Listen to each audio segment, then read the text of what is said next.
Ladies and gentlemen, recorded in Fredericton, New Brunswick, Canada, it's time for Fight Night Picks with your hosts, Craig and Matt Allen.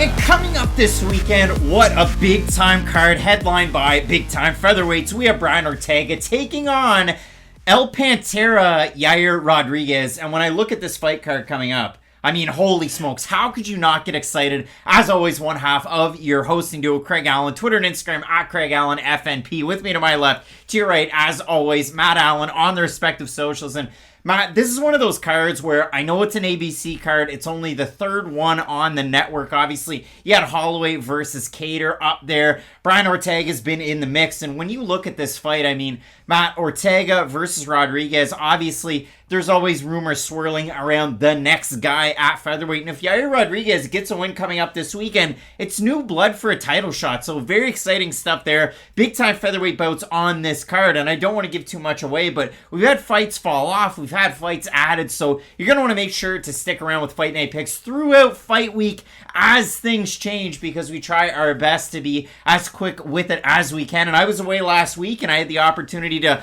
hop on the Zooms. We added in David Onama versus Garrett Armfield. That was a crazy scrap. But Matt, overall, again, this is a big-time fight card, and I am very much looking forward to this one. So right now, if you're a really big sports fan in the world, there's not that much to cheer for, you know? Like, I get excited for regular season baseball, but I know a lot of people don't really follow baseball until the postseason. There's no football right now, basketball's over, hockey's over, so there is kind of a weird void right now for the sports fan, and this is one of those great cards to kind of give us something to do in the meantime. It's not a pay-per-view, but I would argue this is like a fight night and a half. Like, this is UFC 279 and a half, because, like you said, this is as good of a non-pay-per-view main event as you can possibly get. Yair Rodriguez is one of the most creative and exciting fighters we have ever seen in a UFC octagon. And for Brian Ortega, he's coming off a fight of the year with one of the greatest fighters of all time in Alexander Volkanovski. And like you said, this card has a lot of components that we always like when we look at a really stacked card. Not only does it have sort of the top tier of a division, there's also some other featherweight fights on this card that are incredible that just sort of let you know where all these different fighters are in reference to Ortega and Holloway and all those guys at the top of the division. So I think 145 is on fire right now, and I'm pretty happy we get a showcase card for it. Make sure you're hitting up that comment section, Matt. Last week, the folks out there were really filling it up throughout the week under this video, but not just that. Heading on over to Fight Night Picks !Kicks. That one's on Saturdays. This weekend, it's going to be a little bit different. We're going to shake it up because I'm going to be going to see the old Rough Riders at Touchdown Atlantic. Am I wrong, though? I believe the card is earlier in the day, isn't it? It is really early, so keep that one in mind. This is a Long Island card. It says on Topology Saturday the card or main card starts at 11 a.m. Eastern, so stay tuned for the start of Kicks. It will be early on. Like I said, I'm going to be down in Nova Scotia with the Rough Riders and the Toronto Argonauts of the Canadian Football League, so I'm looking forward to that. I've never been to a CFL game, but all that to say that, yeah, we're going to be switching it up. We'll do some version of the show. It'll probably be Saturday morning. It'll be live. We'll do it over Zoom or StreamYard or something, but it will be out there. There will be content on Saturday. There will be content. You'll be able to figure that one out, and we'll be notifying you on the YouTube community tab and on the socials. Now, Matt, we'll wrap it on up, and we'll throw it on over to our Fight of the Night screen, because, again, we're amped the F up for some of these fights. We'll throw it on over to the Fight of the Night screen. Let us know down below in the comment section who you've got. It's time for the Fight of the Night with Fight Night Picks. And when we're looking forward to a Fight of the Night, Matt, our guy, Jourdain, Belleuil, Quebec, Canada's own, is taking on Hurricane Shane Burgos. And for Shane Burgos, looked amazing his last time out. For Charles Jourdain, he's starting to rack up some of those wins together, and he has really brought together that full, complete skill set. We saw Jourdain struggle at the start of his fight against Leno Venata with the takedowns. Then he sunk in the choke and all's forgotten, but Jourdain really bringing everything together smoothly. Very much a 3-level striker. And for Shane Burgos, some of the most technical and hard-hitting boxing you're going to find in this division. Some of those eye-catching striking you're going to find out there. And for Jourdain, too, it should be noted, this is first ranked competition in the UFC. So I absolutely love this fight. I think it's going to be fireworks. I've got a soundbite drop for later on in the show if you follow along with the Twitter that I'm going to throw out there. But there's gonna be a lot of damage. You know that there's some French-Canadian child out there who's like, Mama, je veux Shane Burgos. And then his mom's like, hey, nous avons le Shane Burgos à la maison. Charles Jourdain is the Shane Burgos that you have at your house. They do pretty much everything the exact same, and that's why this fight's going to be incredible. Don't care about the rankings, don't care about the records, just look about how these two guys match up stylistically. You have Yair Jourdain, who is willing to eat 5 shots to give one of his own, and Shane Burgos is cut from the exact same cloth, so I think this is one of those fights that, okay, Shane Burgos is a decent level name, and I feel like Yair Jourdain is starting to come into his own.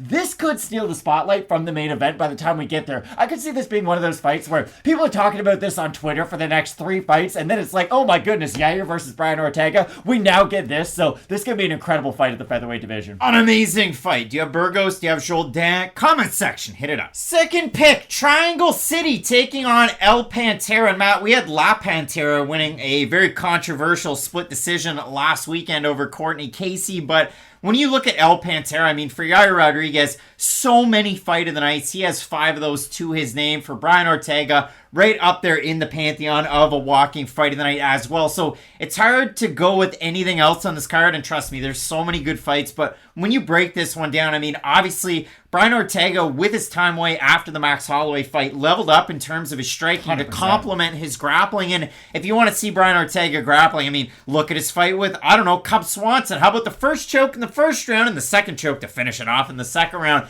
But Ortega really bringing together a complete skill set where he's primarily known as just a grappler at the start of his career. If he goes out there and primarily strikes with Yair Rodriguez, it's going to be a bad time. And when you look at Yair Rodriguez, everybody counted him out against Max Holloway, and he performed admirably in that fight. It takes 2 to tango and 2 to bring together a fight of the night performance. I can't wait for this one. It should be an incredible fight. And last weekend's main event, we had RDA versus Fiziev, a fight that was really fun, but I think we said on this channel multiple times, it's okay. You win this fight, and then you'll probably get another Fight Night main event, and then that could be your title eliminator. This is that next fight for those both guys. I really do think that Yair Rodriguez and Brian Ortega are both championship quality. I know neither guy has had the belt yet, so it's kind of hard to say that they are something that they haven't been yet, but when you just watch their performances against the active champion and the former champion, you know that Yair, Brian Ortega, Volkanovski, and Holloway, it's kind of a revolving door at this point. Now, Volkanovski does look almost unbeatable, so one of these two guys is going to have to show us probably a new wrinkle of their game that we haven't seen just yet,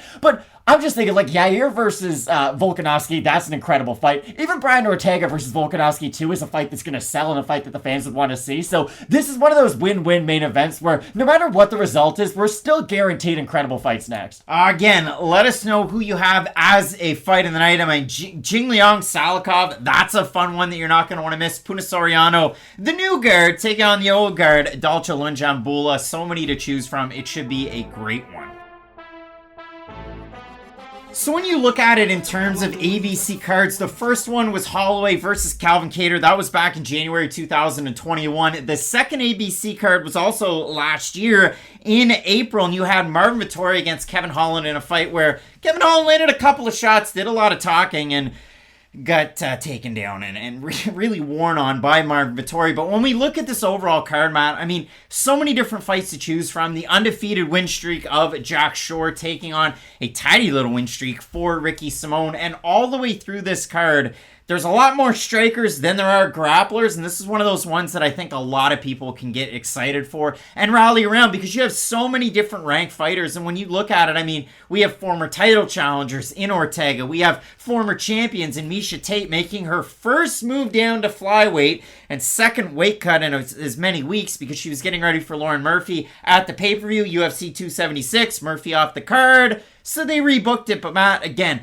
this is one of those ones that I'm very excited about. And we even have fighters moving up, like Dwight Grant, who got knocked out about 2 months ago. Now he's moving up to middleweight, taking on... Fighting a guy who's lost 3 in a row. I'm most excited for Jack Shore and Ricky Simone, though. I know we haven't given that fight as much spotlight as the others, but that's how good this ABC card is. When you have Shore versus Simone, kind of a former top prospect versus a current top prospect, as a preliminary fight, like, that just tells you how great this card is from top to bottom. An amazing card, again, with question mark kicks this week.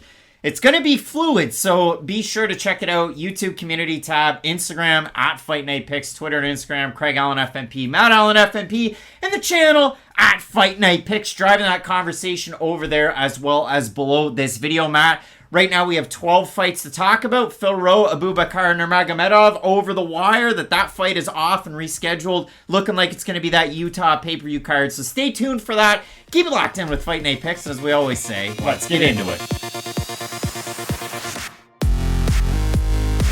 And a big welcome to the UFC, to the former Invicta strawweight champ. It's Gordina, little fat girl's what that nickname means, Emily Ducote. She's taking on a tricky fighter and a fellow former Invicta champ, albeit at atomweight, Jessica Penne.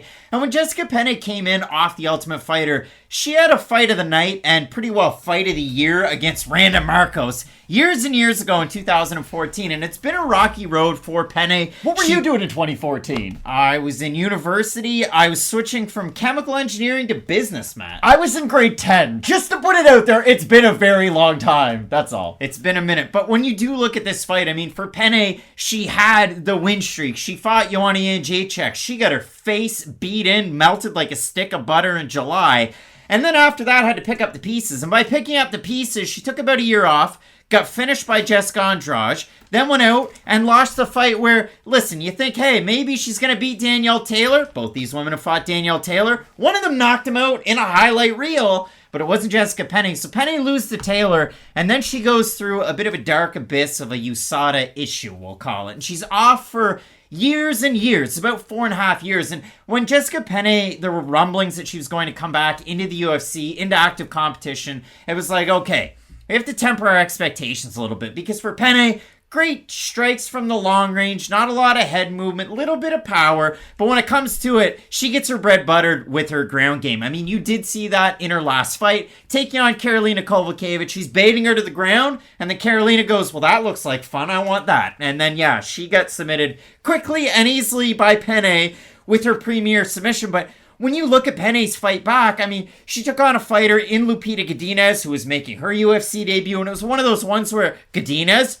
also a champion from a different organization, also good boxing, good on the ground, good with the wrestling. And in that fight, we got a little bit of a non-starter, but I think a lot of people have been a little bit more excited about Penne, just considering this is an older fighter, 4.5 years off. Now she's won 2 in a row, and she did look very good her last time out. She did look really good her last time out, but I'm going to push back against one thing that you said. I don't think Jessica Penne is a good striker whatsoever, and I don't really think she does have pop at the end of her strikes. She does like to walk almost like a Sean Strickland walking forwards with Alex Pereira. That was always the thing that stood out to me when she fought Joanna Jędrzejczyk. Like, hey, was there a coach that really sat her down and said, you know what's a great idea? Let's walk forwards with our hands down by our waist and just accept damage the whole entire time? Because that was her game plan, and other than a few outside kicks from the outside, I really don't think Penne can do that much striking-wise with a lot of opponents at the UFC level. She's not a fighter who accepts other fighters closing the distance well on her, because she doesn't have great punching power. So, if you are someone like Emily Ducote, not that she's this like Jessica Andrade powerhouse, but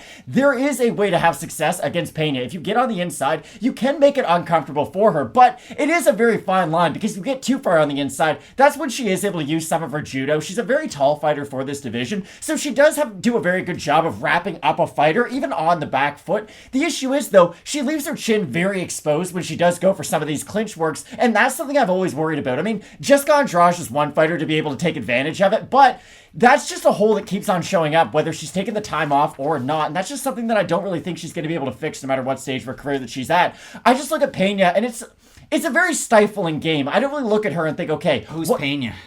Jessica Penne, sorry. Jessica Penne is someone who can go out there, and it's more how does she negate the other fighter's positives. And in a fight against Emily Ducote, I think she can clinch her up really well, and I do think that her ground control will be a really important part of this fight. I'm just curious to see if Penne can stay active enough to deal with Ducote on the feet. That's it. When you look at Jessica Penne, she's got good length, she's got a decent amount of pop at the end of her shots, but where I was going with her striking is, offensively, it's not so bad. It's lowish output. Like, you look at it throughout her UFC tenure, 10 UFC fights, 2.41 significant strikes per minute. UFC average is 3.38, so she's below average in what she's throwing out. And her defensive numbers are skewed because she got the tar beat out of her in the Andrade fight and the fight against Joanna Jędrzejczyk. But still those same holes in Penne's game, to the fact that she holds her hands low, about chest height, and she holds her head up and out like a lot of taller fighters will will do in these divisions. So we flip the script and we talk about Emily Ducote, and you figure this is a fighter that way back when she was fighting with Bellator as a very young fighter. Obviously, she has 2 losses, one against Ilima-Lei Macfarlane very early on. It's her 3rd fight with Bellator, and that one was for nothing. It was just for fun. But if you do focus on it, she did have a title shot after that. Got armbarred in that fight. Lost the decision the first time she fought Ilima-Lei Macfarlane. Then she goes on to lose split decision to Christina Williams, the Warhorse. And then she loses to Vida Ortega. And at that point, Emily Ducote is a fighter that's 6-5 in her overall career, and it's really hard to tell what kind of a career trajectory she's going to take. I mean, this is a fighter that's really set herself up well at Oklahoma City, at American Top Team. She's somebody that I've seen feature prominently in a lot of different fighters' camps, but when you do look at it for Emily Ducote, I mean, great boxing. And I know she recently, I think it was 7 weeks ago on her Instagram, she just got her Brazilian Jiu-Jitsu black belt, and that's great to see, but that's kind of the last piece of her game that we really do see, because if you watch these fights out of Emily Ducote, and I should mention, 6-5 at a point, she goes on to beat Catherine Paprocki, submits Janesha Moranjan, former title challenger over with Invicta. She fights Kanako Murata, and in that fight, really the only thing I could say, and the only way that you can see a fighter beating somebody like Emily Ducote is if you try again and again and again to take her down. She has great defensive hips. She has a great first move, but for Kanako Murata, that was it. It was just chaining takedowns together, really, really throwing the kitchen sink at her with her grappling, and that's how Murata got the win. But after that, a win over Juliana Lima in a close enough fight where Lima won the first round, and then old lady Lima started to slow down round 2, round 3 against Danielle Taylor.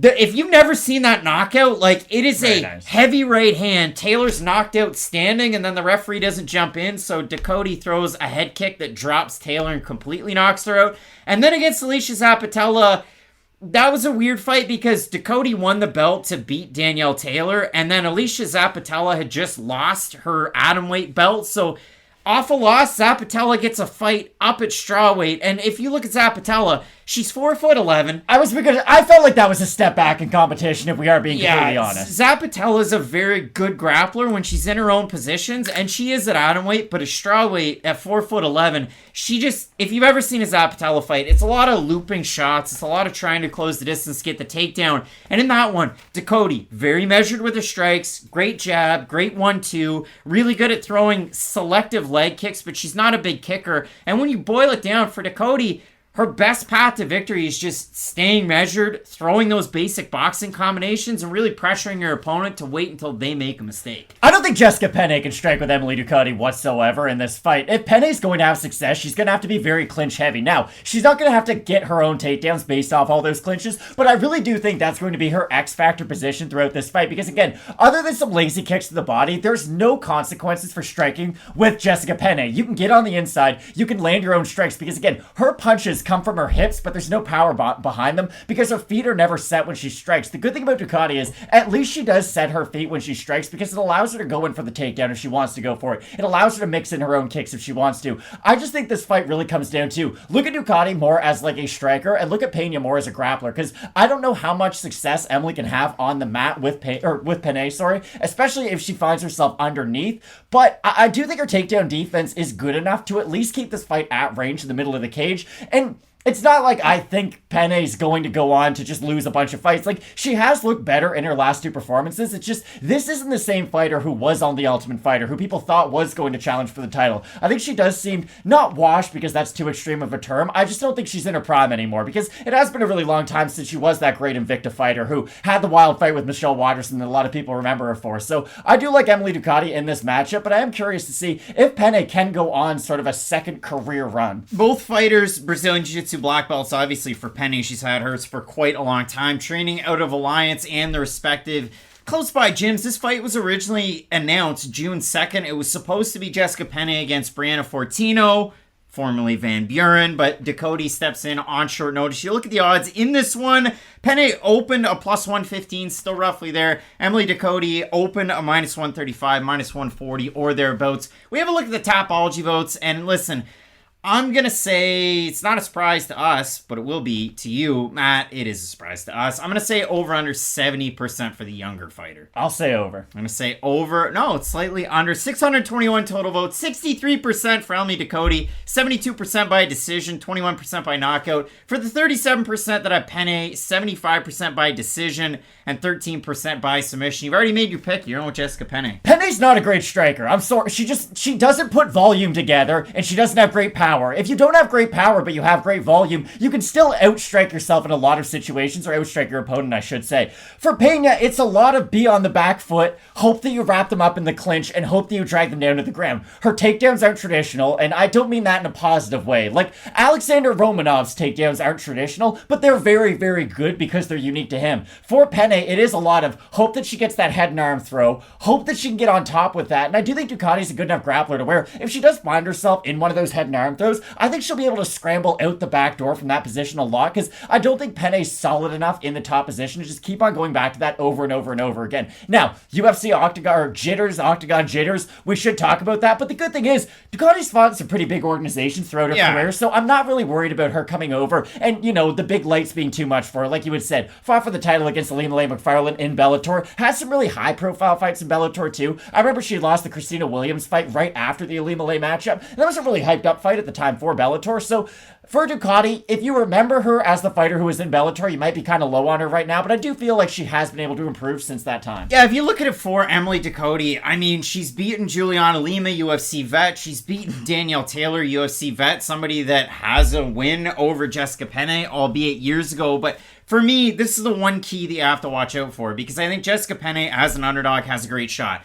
I think that Lupe Godinez is better than Emily Ducote, and I think Lupe Godinez beats her 8 out of 10 times. But again, I thought that Godinez beat Jessica Penne in that fight. It was a little bit of a non-starter, but when I do look at this fight, for Ducote, she's got upper volume. In a lot of her fights, it's a lot of double jab, triple jab, right hand, with a little bit of a leg kick. It's very, very low volume. There's a chance that Jessica Penne really wraps her up and gets ahead on the scorecards with just the accumulation of cage control time, which sounds insane, but the judges are weird these days. So I do like Emily Ducote because the best part of her game is she has this ring womanship about her where she really controls the aspects of the fight and where these fights have taken place, especially on this run where she's gone 5-1 since Bellator. So both of us in this matchup going with the younger fighter making her UFC debut in Emily Ducote. Let us know down below in the comments section who you have.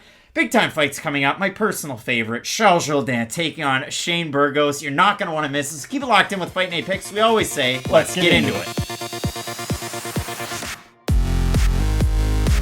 On April 23rd, there's a welterweight in this world. His name is Sergey Khandozhko. His nickname is Honda, and he knocked out a man, Matt. And he knocked out a man like a full-sized minivan. We're talking about Khandozhko knocking out Dwight Grant back April 23rd. So what does Grant do? He picks up the pieces and about 2 months later moves up a weight class to middleweight to take on 0-3 UFC fighter, the former champ with We Love MMA. It's Dustin Stoltzfus. And when I look at this fight, it really is weird because when I went back in my notes, like I've looked at Dwight Grant's career coming in off of Dana White's Contender Series, and it's been a little bit of a blur. He's had some of the worst fights in UFC history, like his fight against Zach Otto. The Alain Jourdain one was terrible. He's had the best knockout ever against Carlo Pedersoli, where he pretty well lost the whole first round until the last second of the round when he knocks him out with a head kick. For Dwight Grant, you know the power's there. The show-stopping abilities are there. I mean, he almost finished Daniel Rodriguez until Daniel Rodriguez rallied right back and finished Dwight Grant.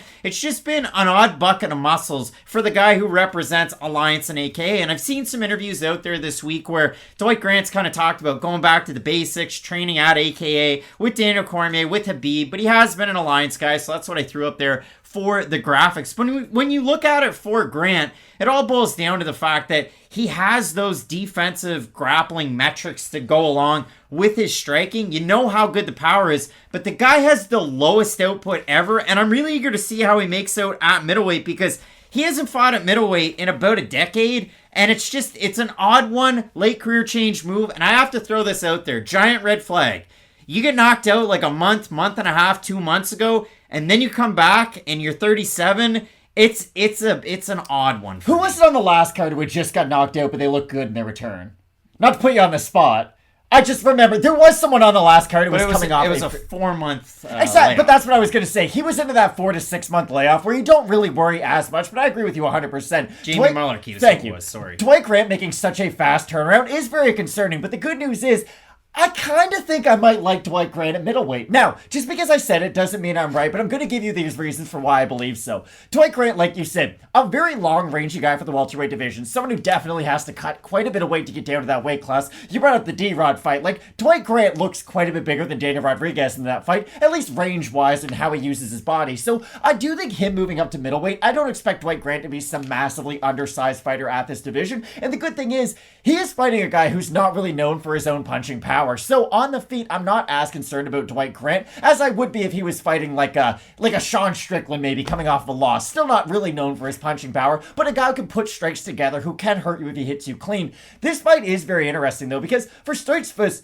he was very promising coming into the UFC. We just really haven't seen that guy yet. And in flashes, you'll see good output, you'll see good grappling here and there, but it just feels like he always knows how to lose a fight by the end of it. And it's so frustrating to watch because I think these guys, they're both one minor shift away from becoming not a contender, but just becoming a legitimate unranked fighter. Like you said, if Dwight Grant could just up his output to what like a UFC standard level would be, I mean, he's got great power, he's got a good jab, he's got good kicks, he's got good takedown defense. If he just had that last infinity stone, then I really do think he would be a tough fight for anybody on the outskirts of the top 15. But this fight's really going to test A, his takedown defense against a much bigger guy, and B, how good is his chin? Because if Dustin can move around a lot and get Dwight Grant to meet him halfway with one of his strikes, not hit him just one punch sake, but use his feet, skirt around the cage, make Dwight Grant make a mistake, then maybe Dustin could catch him clean and hurt him. Dustin Stoltzfus has fought a wicked level of competition for a guy coming into the UFC, lost to Kyle Dawkins in a bit of a non-starter. He got out-grappled by a guy who is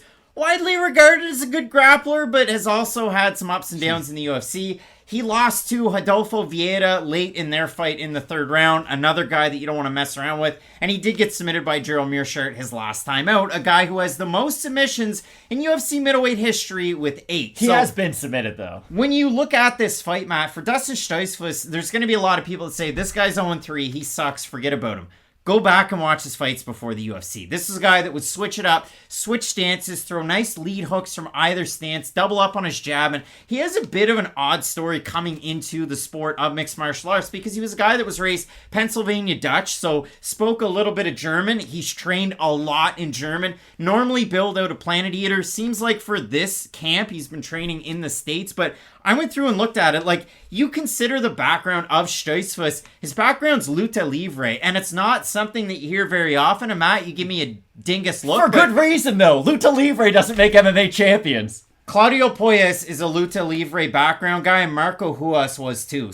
But how many MMA champions at the UFC level have we seen with luta livre? It's just not a common mixed martial art for guys to translate over to this sport. Okay, let's focus on Dustin Stoltzfus' finishes that he has by submission. He has 5 total submission wins, 1 by twister, 1 by guillotine, 2 by rear naked choke, and 1 by knee bar. He's very, very dynamic with his takedown attempts when he's given the opportunity to be offensive. You look at the guys that he's fought in the UFC, Kyle Dawkins isn't going to give you that opportunity. Rodolfo Vieira certainly isn't unless he gasses, which he didn't in that fight. And then his last time out against Gerald Meerschaert wasn't able to get it done. Now, when I look at Dwight Grant, I look at the 5-on-in. Again, we talked about the Algeo band fight. There was a point deducted in that fight. It was very, very lackluster. And if you look at it, that's this fifth to last fight 3 years ago. His fight against Daniel Rodriguez almost 2 years ago, a loss. He beats Stefan Seklic in a fight. Most people thought Stefan Seklic won that fight. He loses to Francisco Trinaldo by split decision. This is not the first time I'm going to talk about Masaranduba eye-poking somebody and losing a point. Lost a point in this one against Muslim Salikhov. He just eye-poked as many times as he wanted because nobody was taking any points.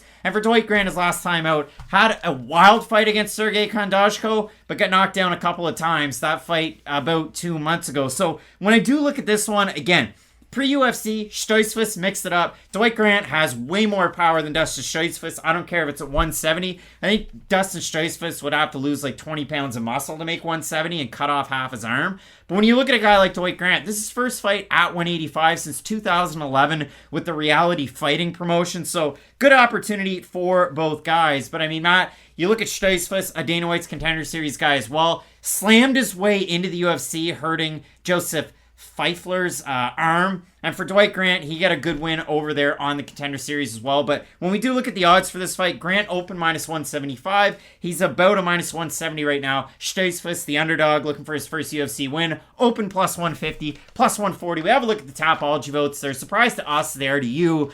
I'm going to say over under 65% Grant. I'll say over. Just because he's more well-known. Yeah, 625 total votes, 73% Grant, 34% by decision, 58% by knockout. For the 28% that have Stoltzfus, 55% by decision, 24% by submission, 11% by knockout. So in this matchup, again, Grant has the experience in the UFC, has UFC wins as well, and he has that finishing power. Is he going to be able to get it done this weekend? What I do like about Dwight Grant is, even when he loses, it's because he's trying to win the fight. And a lot of the times, I would much rather a fighter be almost too reckless for their own good than not want to get into that state to begin with. And that's my problem with Dustin Stoltzfus. I just don't know if he's willing to stand in the pocket, eat a shot to give a shot, and do that consistently round after round. Now, for Dwight Grant, again, I cannot put enough red flags on what you said at the start of the video, just about his quick turnaround coming off that knockout loss, because that was a legitimate knockout loss. He was really out of it, and that was a good stoppage. So I'm a little bit worried about Grant's durability in this matchup, but again, Dustin's not the heaviest hand at middleweight, so I do think Dwight Grant just stylistically may have got himself a decent matchup in his middleweight debut, so I'm ever so slightly going to pick Dwight Grant. But I will say this, more than any other fight on the card, I am very curious to see how these two guys match up physically with each other on the scales, because if Dwight Grant does look Dustin face to face, eye to eye, and he looks like he's a real middleweight, then I will be much more confident with Dwight Grant than I am right now, but ever so slightly, I'm leaning on the fence, thinking about going to the natural middleweight, but I'm going to pick Dwight Grant. I listened to an interview that Grant did with Low Kick MMA a couple of weeks ago, and he talked about the weight cut for this camp and the fact that he can actually eat. He weighs about 200 to 210, so doesn't have to cut all that weight from 200 to 210 to get to 170, so he's happy, he's loving it, this and that. I don't pick guys that get knocked out that soon. So a guy that got knocked out a couple of months ago, making the move up a weight class somewhat of short notice. I mean, yeah, you get a full training camp. He probably took a couple of weeks off anyway. I go with Dustin Stoltzfus. I mean, again, Dwight Grant has been training this camp to defend the takedown, which isn't the biggest part of his game. Don't get me wrong, he has decent takedown defense, but for Stoltzfus, that is the crown jewel of his game. So I'm going to go with the guy representing Pennsylvania in this one, the underdog to get his first UFC win. I've got Dustin Stoltzfus. Matt has the body snatcher, not Donald Sutherland out of St. John, New Brunswick, Canada. Oh, I just think 21 Savage. I'm Mr. Body Catcher, Slider Gang Soul. No? No. Body catcher, body snatcher, two different things. I know, but then it's body catcher, soul snatcher. It puts the two together, Craig. Come on now. Matt's got Dwight Grant. Enjoy the fights. Listen, you're not going to want to miss it. Keep it locked in with Fight Night Picks, we always say. Let's get into it.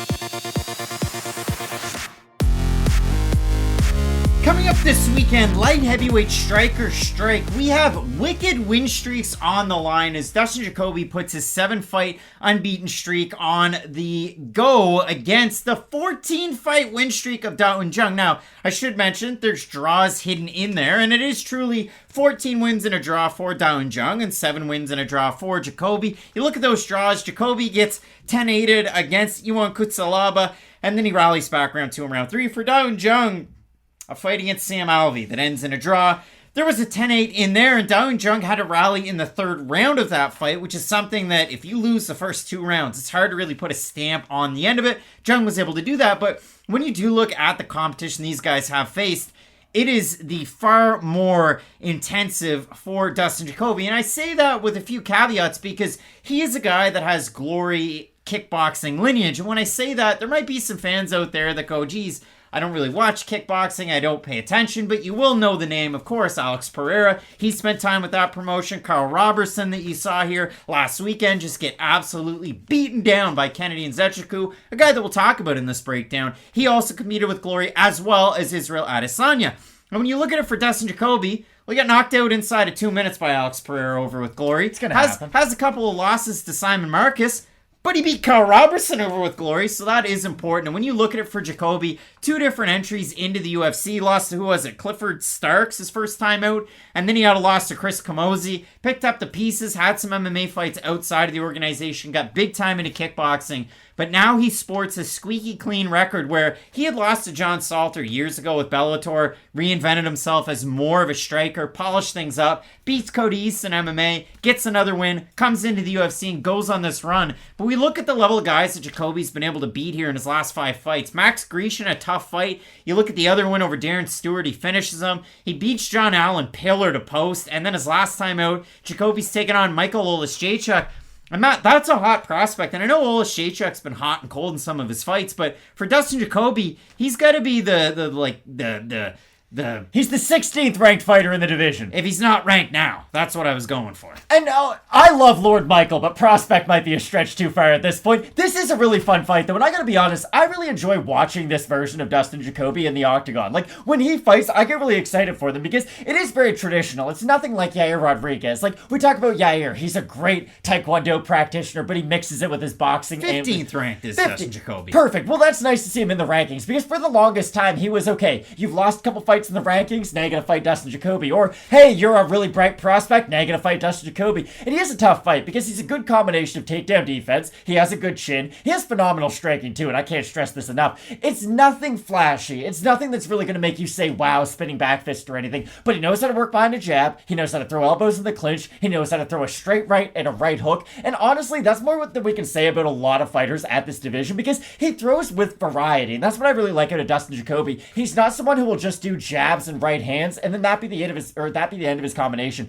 He'll throw the right hand followed up with a left hook to the body. There's some really cerebral combinations out of Dustin Jacoby that I do like when he's able to back up his opponent, but that's really going to be the story of this fight. Whoever's pushing the other one back, be Da-Un Jung or Dustin Jacoby, they're probably going to be the one having the most success because for Da-Un Jung, I do really like his strikes on the outside too, but I don't like his defensive striking whatsoever. And against a guy like Dustin Jacoby, if he does walk into that power and meet it halfway, Jacoby can knock you out with like a glancing shot over the guard. If you meet him halfway, almost like Sam Alvey did with our boy there who was carrying groceries, it can end very poorly. I'm just very surprised matchmaking wise that Jacoby is fighting backwards in the rankings because, like you said, you get a win over Oleksiejczuk, the way he looked against John Allen, like those are great performances that normally you'd want to build a guy up after, so I am a little bit surprised to see him almost fighting backwards in Da-Un Jung, who's a very dangerous fighter himself who doesn't really have the notoriety that some other fighters might have. And you look at it for Da-Un Jung, his last loss was a submission to UFC heavyweight Rocky Martinez over with Top FC in 2015.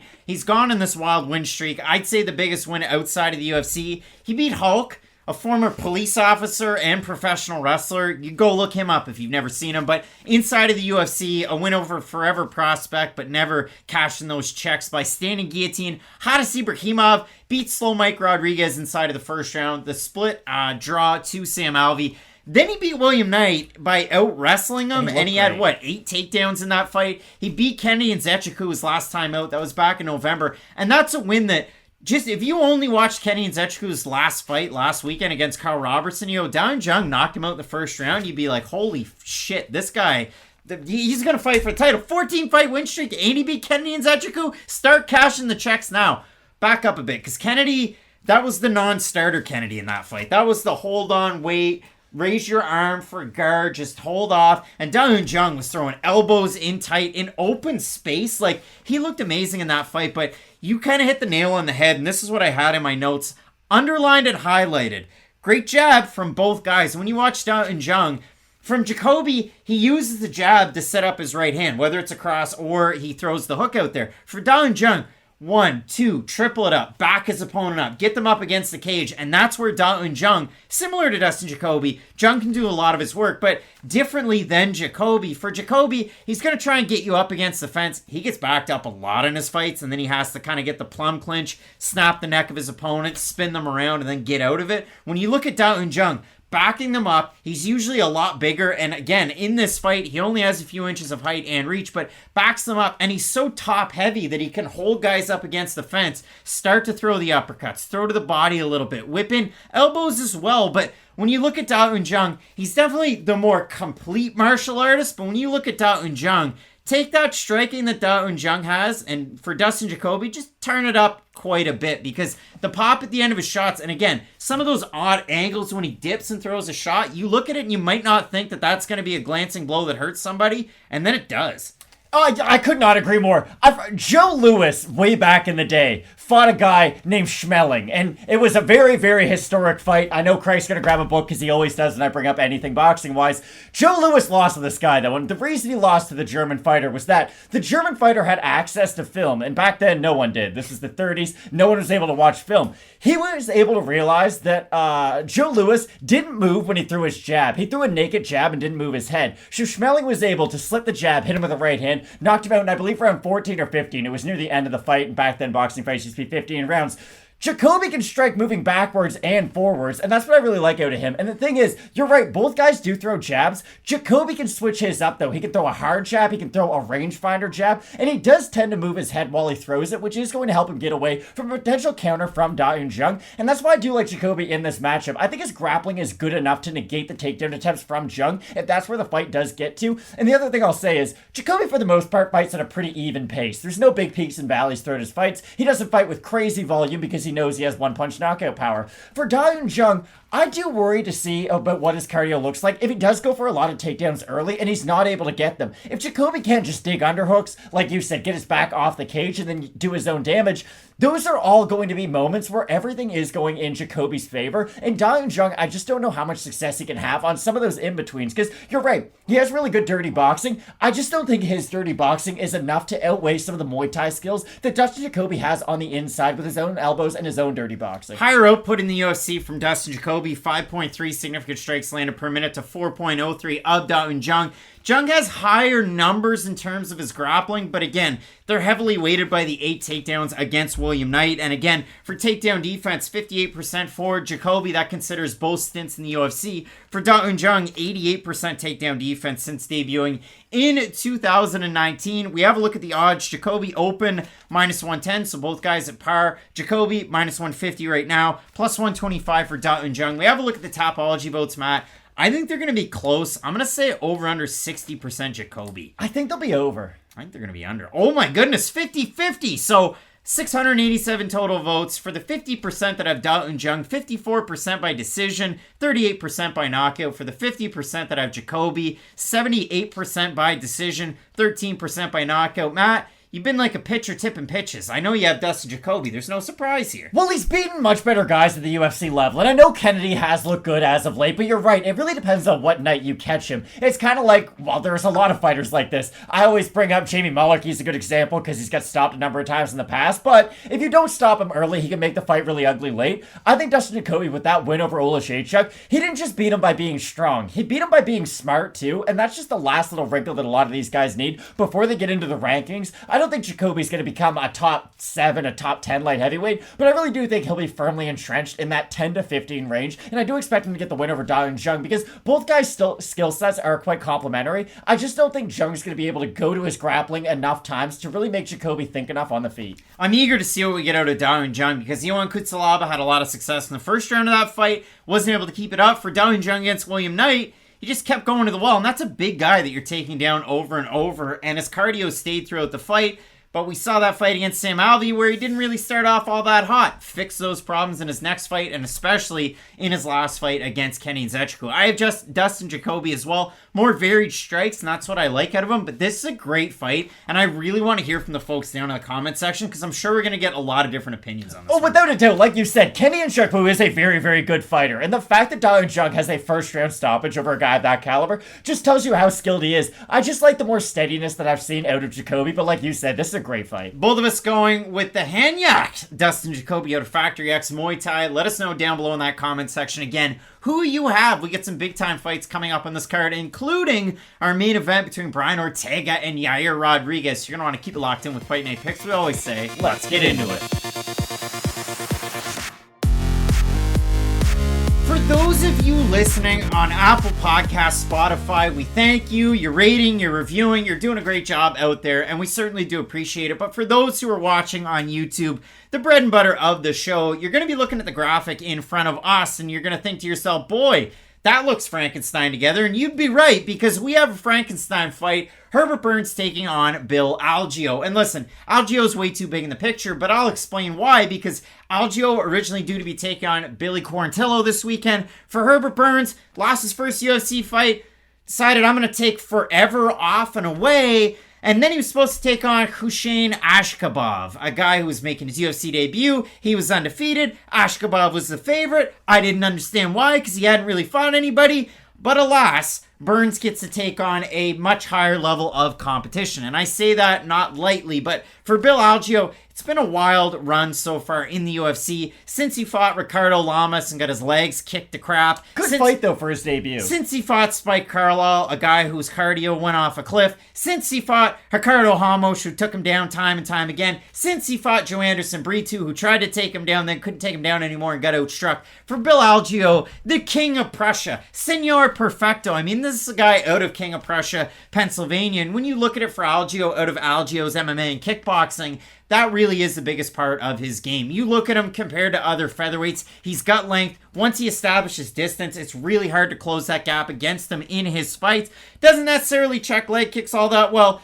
Doesn't really handle takedowns all that well. But when you do look at Algeo, on his best day, he looks like a ranked fighter. And on his worst day, you kind of scratch your head and go, did we maybe miss the mark? Was it too late bringing him into the UFC? And that's what I like about Bill Algeo. Like, the foundation is very strong of his skills. He does have decent takedown defense, although it does get pushed in some of his fights. I would say that it's been an improving component of his game, but that's going to be the thing that's going to get tested the most in this matchup by far, because I genuinely do not think Herbert Burns can stand with Bill Algeo, even for 5 minutes. And no, I just want to add to your point, sorry, before you get too far into it. For Bill Algeo, you look at the takedown defense, UFC and Dana White's Contender Series adjacent. Loughnane took him down on 3 of 8 attempts. Lamas took him down on 5 of 11 attempts. Spike Carlisle on 4 of 13. Ramos on 8 of 13. And then his last time out, Joe Anderson Brito 2 of 4 before Brito's cardio started to slow. I know, so it's been the part of his game that he's been improving since he came to the UFC, because everybody knows Bill Algeo's going in there to kickbox with them. So if you're going in with a kickboxer, unless you're Sean Strickland, what's the game plan? You're probably going to try to take him down. Herbert Burns, though, is going to find this a very difficult matchup, and this is why I believe so. He's not known for phenomenal cardio himself. He is somebody who can get tired as the fight goes on, and he leaves his body wide open for a guy in Bill Algeo who really does like to go to the body with his own kicks, and I think that's going to be really difficult for Herbert Burns, because you're going to bring up the Teddy Atlas quote, oh, water in the basement. It really is key, especially in a 3-round fight, that I do expect to be fought at a very high pace, because I think Burns kind of realizes, okay, I'm probably not going to be able to be steady with this guy for 3 rounds. I know the 3rd round's probably going to look ugly for me. So if I just really go for it early on, I do think Herbert Burns can have a really good chance if he uses that burst, gets on top, uses great jiu-jitsu. He's just one of these fighters who it's almost like one punch, one kill power, but with his jiu-jitsu and not with his power. How many times do we talk about power punchers? It's, hey, if they land the shot, it's great, but if they don't land the shot, they get tired throwing a lot of those big shots. Gilbert Burns grapples in that same capacity. Herbert Burns, forgive me, grapples in that same capacity to where he's going to go for those really big actions, and it's great if he is able to snatch an arm, get into a really good position, but the problem is there's a lot of space that is left on some of his transitions on the mat, and I do think that Bill Algeo, even though he has been susceptible to the takedown in the past, I think that he can scramble once he is on his back in this matchup, and that's going to be a really important thing to see if he can get back up to his feet based off of them. Forget the opponent that I'm going to bring up, but just listen to me explain how Herbert Burns is able to get the win over Evan Dunham. But if you look at it, Burns slips out of the way of a punch into the back of Dunham, grabs it, jumps on top, gets the back, and he's a 3rd degree Brazilian Jiu-Jitsu black belt. He is of that nth degree, and he's one of those guys that's going to snatch a neck, he's going to snatch an arm. He really is working to get the submission out of those positions, and when you do look at it for Algeo, obviously the biggest component of his game that is not that great, it is that takedown defense, but for Burns, Matt, I never look too hard into this stuff, but my God, when I went out and I watched his Instagram videos, what in the hell are you putting those out there for, Herbert? He's hitting combinations in the past with Sean Soriano, and I don't know who it's impressing. Maybe Gilbert, maybe his family. I don't want to throw you under. I've never brought up an Instagram video ever on this channel. It is 1-2s. They're slow as molasses. I don't know why we're doing it, because he's throwing out his nickname, The Blaze 420. But when you do look at it for Gilbert Burns, obviously his hands are probably the most lacking point of his game. And for Bill Algeo, so much quicker, so much more speedy. And when you compare his significant strike output level, 5.88 per minute, to the 3.38 average in the UFC, Algeo's in fuego, and then you consider how much he gets hit. I mean, it is at 4.43, so that's not that great, but it still is a positive differential. So for Algeo, much better striker. For Algeo, his last time out, it was a win over Joanderson Brito. That fight was about 5 months ago. For Herbert Burns, almost 2 years ago, since he did lose to Daniel Pineda, he could beat pillar to post and in positions on the ground as well against a smaller guy in Pineda. Because I don't care how skilled you are. If you have bad cardio, your skills do fail once your cardio's gone, and that's the problem for Herbert Burns. This is my issue. He already has poor cardio, and he's going to have to waste even more energy going for takedown attempts against Bill Algeo. And he missed weight his last time out. That was a major component. He had a catchweight fight in the fight against Evan Dunham at 149, so 149.5 against Dunham, no issue. But he also weighed, as you can see on screen, 149.5 against Daniel Pineda. I think, like, what are we doing here? Like, at this point in his career, I think featherweight's a big stretch at 34. I don't know if I've been making it very clear, but I think Herbert Burns is going to have an awful time this weekend in this matchup. You're fighting a rangy striker with great cardio, great output, who loves to go to the body.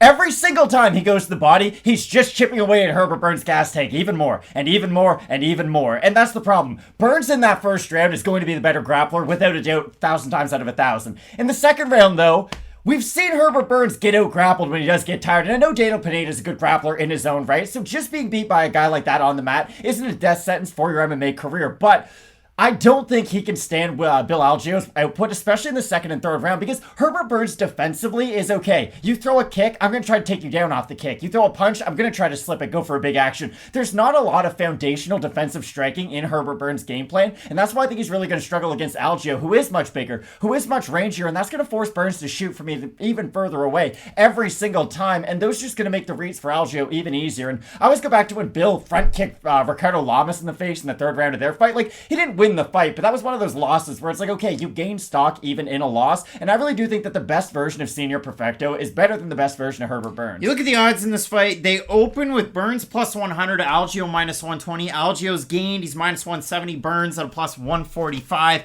We have a look at the Topology votes. Surprise to us, they are to you. I'm going to say over under 65% Algeo. I'll say under.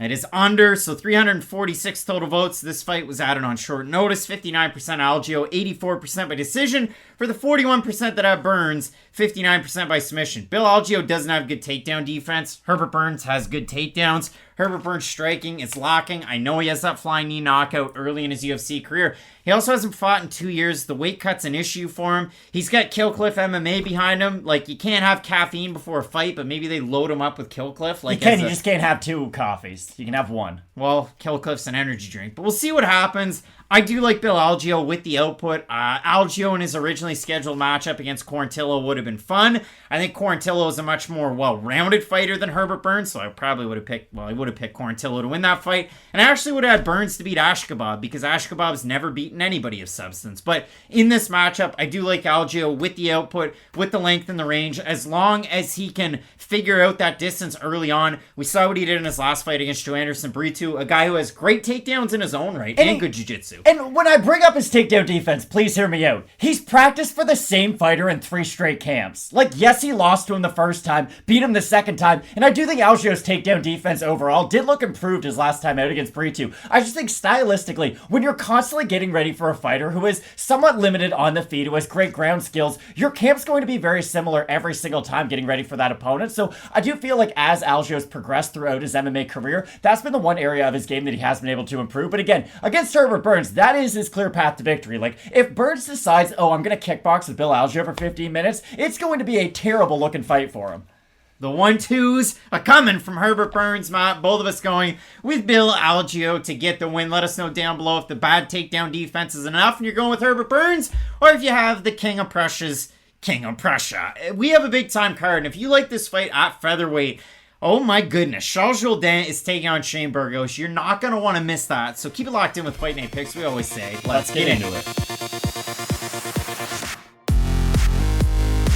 Coming up this weekend, a bantamweight showcase fight, and a Vic Maynard and Sean Shelby said, let's get funky and let Craig and Matt Allen of Fight Night Picks make fights. We'd make fights like Ricky Simone versus Jack Shore. We'd put them on the main card, though, because that's where this fight belongs. More so than Lauren Murphy and Miesha Tate, but that's neither here nor there. When you look at this fight, Matt, I mean, for Ricky Simone, former LFA champ at bantamweight, he spent time at featherweight at parts of his career, But you look at this guy, I mean, he's a guy out of Vancouver, Washington, adjacent to Portland, Oregon, trains out of ATT in Portland. He's a Brazilian Jiu-Jitsu black belt under Fabiano Schörner. And if you look at Simone, he wrestled in high school, had plans of wrestling in college, and then went, screw that, I'm going to become an MMA fighter. Pretty good decision by Ricky Simone. And you look at his overall career arc and the guys that he's trained with, like ATT Portland, Vince Morales, a main staple. And I know Morales has moved his camp since down to Syndicate, but both guys, they're cousins, they hang out, and Morales is helping Simone for this camp. Another guy that's at that camp and at that gym in Portland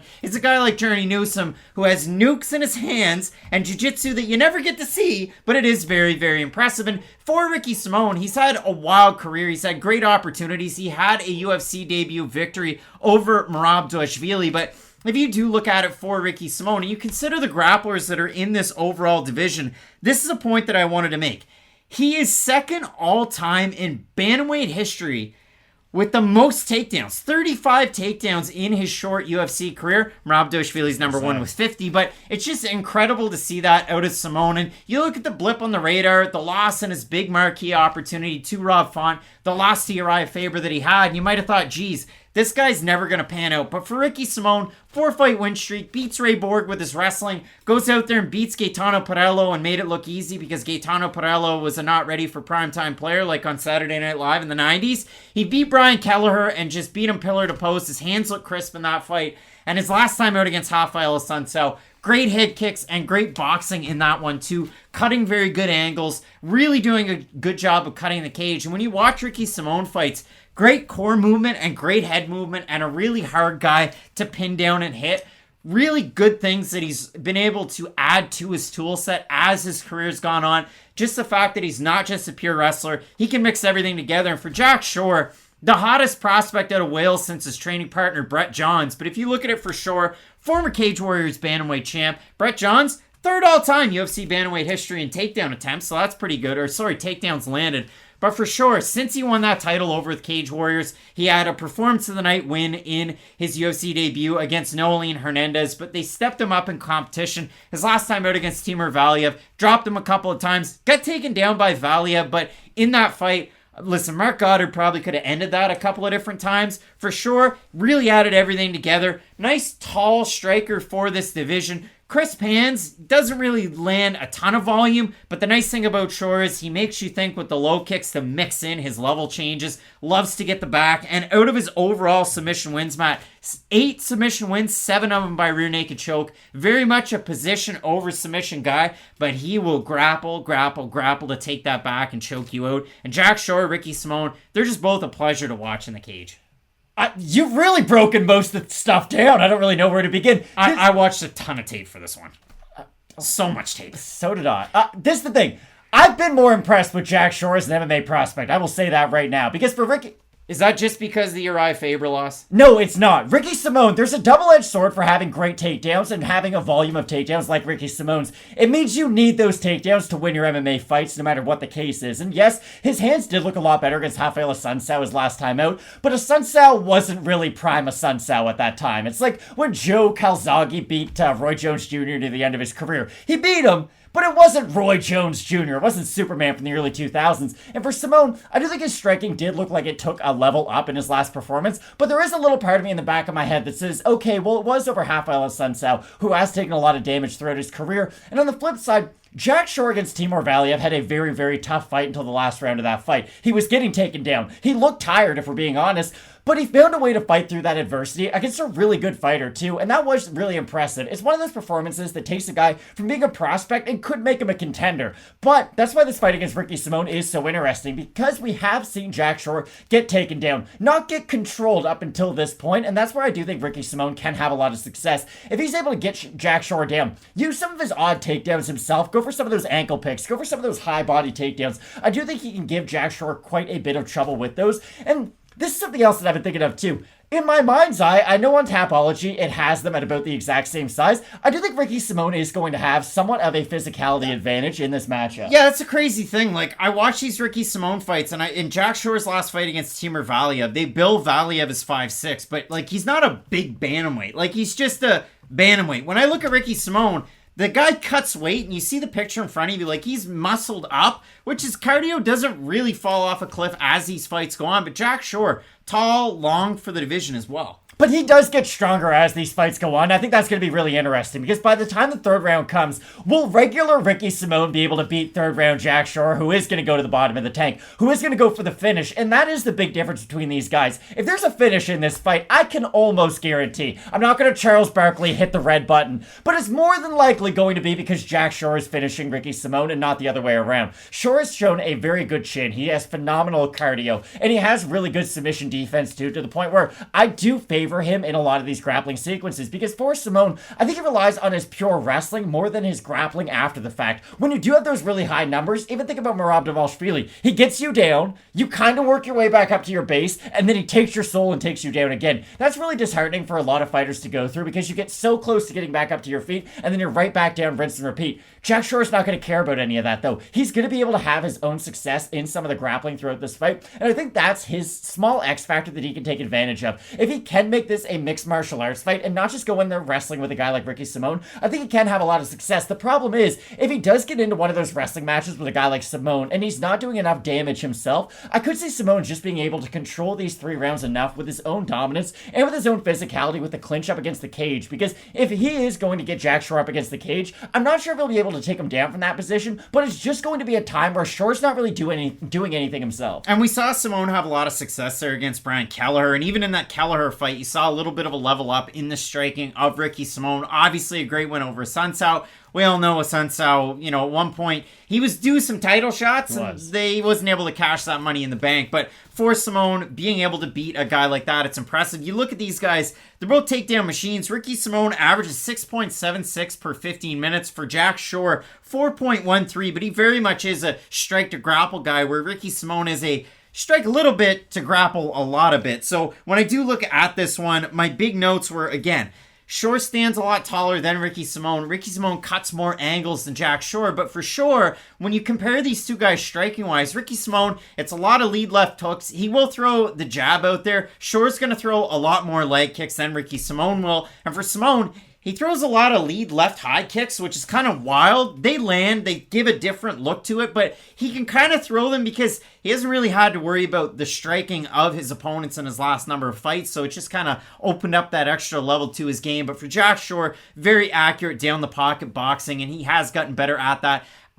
One aspect as his career's gone on, 12-0 as an amateur, IMMAF European champion, 16-0 as a pro. He's never tasted defeat in MMA. Obviously, for Ricky Simón, came in on Season 1 of Dana White's Contender Series 2017, won a split decision. They said go get some leveling up. He was able to get that done over with LFA, winning the belts, beating Merab, and the rest is history. We have a look at the odds in this fight. They open very closely. Shore minus 115, Simón minus 105. Now Shore is a bigger favorite. Minus 162 is the average on best fight odds. For Simón, plus 133. If we have a look at the Tapology votes, Matt, surprise to us, they are to you. Jack Shore is a super prospect. He doesn't have any losses, and the fans at Fight Night Picks love him. So I'm going to say over-under 70% Shore. I'll say over. I'm going to say over. 74% Jack Shore on 708 total votes. 83% by decision. For the 26% that have Ricky Simón, 83% by decision. So the fans are expecting a decision over on Tapology. I also expect a decision. It's hard to beat Ricky Simón by finish. Old man Uriah Faber did it.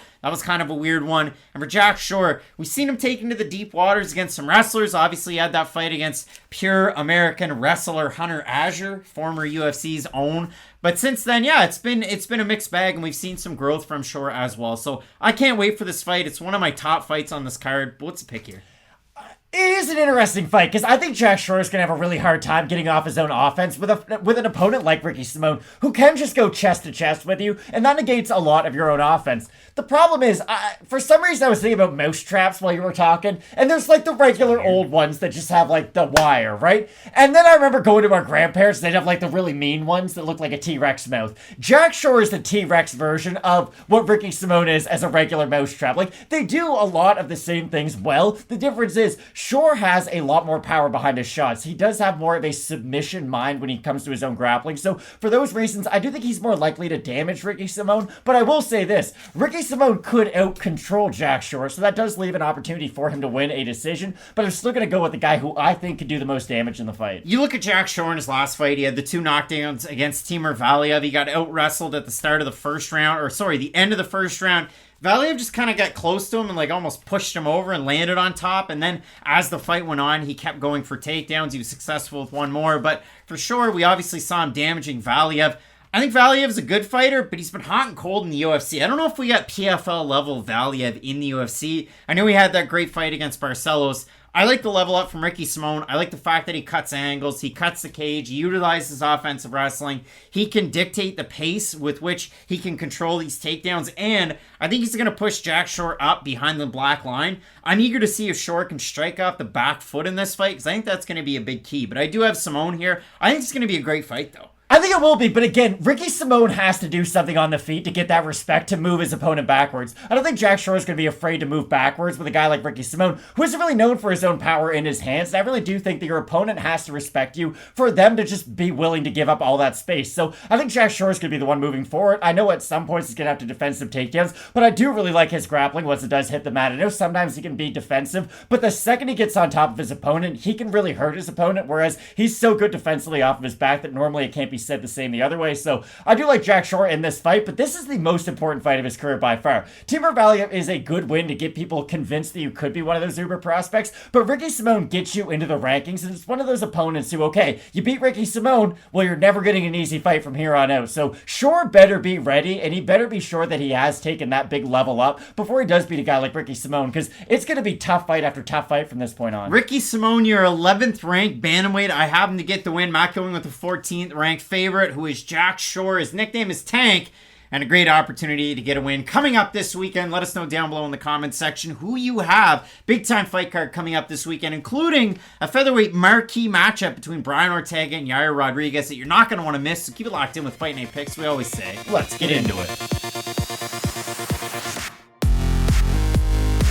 Coming up this weekend, middleweight grapplers who tend to strike square off on respective 2-fight losing streaks. We have a big-time favorite in Soriano taking on Dalcha champion Lungiambula. And Matt, we talk about this almost every weekend. For Dalcha champion, I mean, 2017, 2018, he was getting wins over guys like Andrew Van Zale, a win over Stuart Austin, a guy who's just had his face beat in over at the PFL the last 2 years. But when you look at a guy like Dalcha, is he like your Robbie Lawler? Is he forever champion, the former light heavyweight and heavyweight champ over at the UFC, or do you have to change the nickname up at a certain point?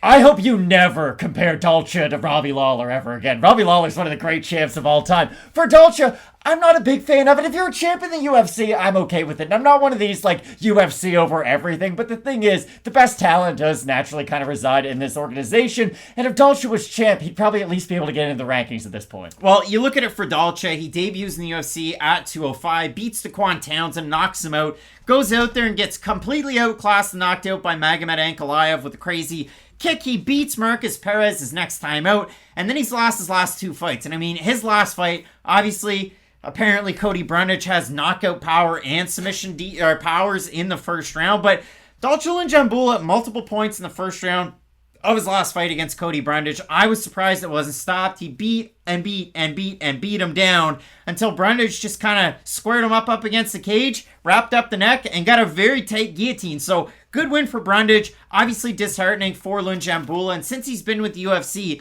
it's been an odd one because for Dalcha, he was on the 2007 to 2009 Congolese national judo team. Black belt in judo. It's a highlight of his game, and he's got those crazy, powerful upper body takedowns, but he has struggled against some wrestlers, and they're just, I say simple. It's not simple, but your more common North American single legs and double legs. And for Soriano, this guy, D3 All-American at Wartburg College in Iowa, and that's a staple of his game when he does go for it. Now for Puna, his last time out, split decision loss to Nick Maximov. Puna outstruck him. Nick just went for those chain takedowns, and Nick goes for... Thought he didn't have that. And Puna couldn't really stop the takedown. So you look at it that time, his other loss, because he's only ever lost 2 fights as a pro, and they're back-to-back now, so it's a losing streak. But to Brendan Allen, He got outstruck and he got outboxed by Brendan Allen, and he was constantly chasing in that fight. And it was a weird performance because Brendan Allen at that time wasn't really known as having this like back pocket Sanford / Killcliff MMA striking,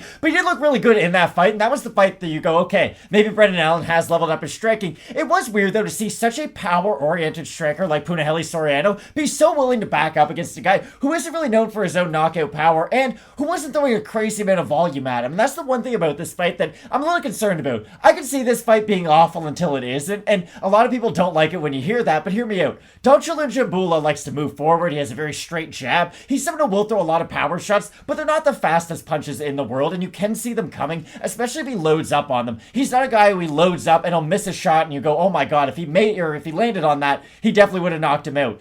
He'll miss on some of these big looping overheads and you go like, oh my goodness. Like if he was in there with a really talented championship quality fighter, they could take advantage of some of those holes in his striking. But that's the weird thing about Dalcha. I always go back to the Marcus Perez fight and I go, okay, well Dalcha doesn't have great offensive takedowns for the most part. He likes to go a lot more with his hands. He doesn't have great cardio. And then all of a sudden in the third round against Perez, he looked really good on the mat. And that's something that's always in the back of my mind. It's like, hey, he doesn't have good cardio. But remember that one time he did have really good cardio? So I just never know at what weight class or what situation is really best for Dalcha. Well, that's it. I mean, you look at Dalcha and he wins that fight against Marcus Perez. And he trained at Killcliff MMA, formerly Sanford, for a while. Then he mixed it up and he went to Extreme Couture. So these guys would have trained at some point together last year because Dalcha made the move over there. He was training with Black Cobra Striking Systems own, a guy who hates right-handed sleeves.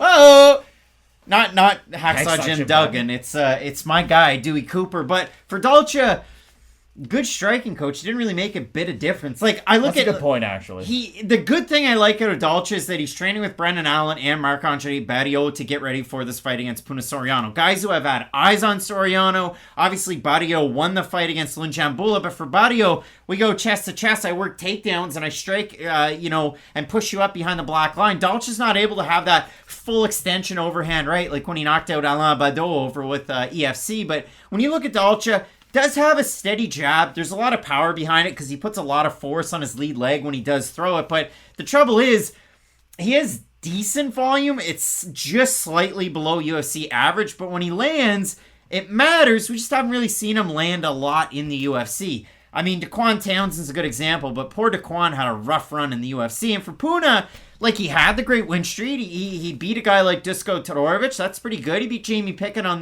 Dana White's Contender Series, knocked out Oscar Piata. That was a nice one. But I started this video off for a reason the way that I did.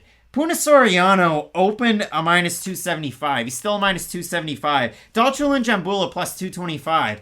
Punahele Soriano's not much more of a volume-oriented striker than Dalcha is, and he's not giant on his offensive takedowns. He is, and they work. But when they don't, I mean, like, these guys cancel each other out. I see this as a really close fight, so the odds really did surprise me when I wrote them down just before this video. I agree 100%. I was very surprised to see where the odds ended up being or where they are right now. I'm sure they'll shift as we get close to the fight, but still, the fact that Punahele is such a big favorite is quite surprising. The only thing that I do think he has an X factor in, I do think his hand speed is much faster than Dalcha's if he is able to get into the pocket. Now, is getting into the pocket with Dalcha Lungiambula the greatest idea of all time? Probably not. I know I'd be terrified to do it. Would you like to go in a pit full of alligators too? Probably not, exactly. They seem as welcoming of situations. But for Soriano, I really do think that his kind of peekaboo style with his boxing, he does almost fight like a Rampage Jackson. When he did come over to the UFC after Pride, he's someone who will employ a high guard when he does throw his own strikes. And I do think that when you're fighting a guy like Dalcha, who is a headhunter at his core, he does not go to the body with his jab. He doesn't really throw much for kicks. He will every now and then to switch it up, but it's like single percentage type stuff with his kicks. I just don't know what Dalcha is going to do as a plan B. But if you're Soriano, I do think his plan B could get a takedown offensively. I do think his forward pressure could be enough to at least freeze Dalcha so he doesn't know what to do. Okay, am I in takedown defense mode or am I in striking defense mode? And I think those in-betweens where Soriano can maybe outthink Dalcha on some of those points is where he could find the most success. But again, where Punahele's going to have his most success is probably going to be the most dangerous area of this fight. I like the lead right hook of Punahele Soriano from a southpaw, and obviously being a southpaw creates a different wrinkle in a fight like this. But again, I mentioned the odds. I think this one's close. So when they're close fights like that, usually you go with an underdog, plus 225. But we'll have a look at the fan vote over on Topology. Surprised to us, they are to you. Again, when a guy's that big of a favorite, I have to think that the fans are siding with him as well. So I'll say over under 72.5% Soriano. Way below. Way below. Way above. Wow. 672 total votes. 90% Soriano. 20% by decision. 73% by knockout. For the 10% that have Lungiambula. 57% by KO or TKO. Dalcha, again, upper body throws could be good. Puna can push a pace, so maybe up against the cage, Dalcha's able to reverse a position and just go off. And we saw him have a lot of success against a wrestler in Cody Brunge's last time out. Until he gets submitted, I like Soriano ever so slightly, but again, this is the one that ruins your parlay right here. Yeah, don't waste your money on this fight, but if you're just doing it to get a prediction right or wrong, I do think Punahele Soriano is the more skilled fighter. Both of us going with Puna Soriano. It's scary. Don't bet on it. Just watch it. Popping popcorn, Matt. Big time fight in this middleweight division. Ever dynamic these days. It's a lot of fun. We get a big time fight in the featherweight division in the main event. Brian Ortega T-City taking on Yair Rodriguez. Should be a great one. Keep it locked in with Fight Night Picks. We always say, let's get into it.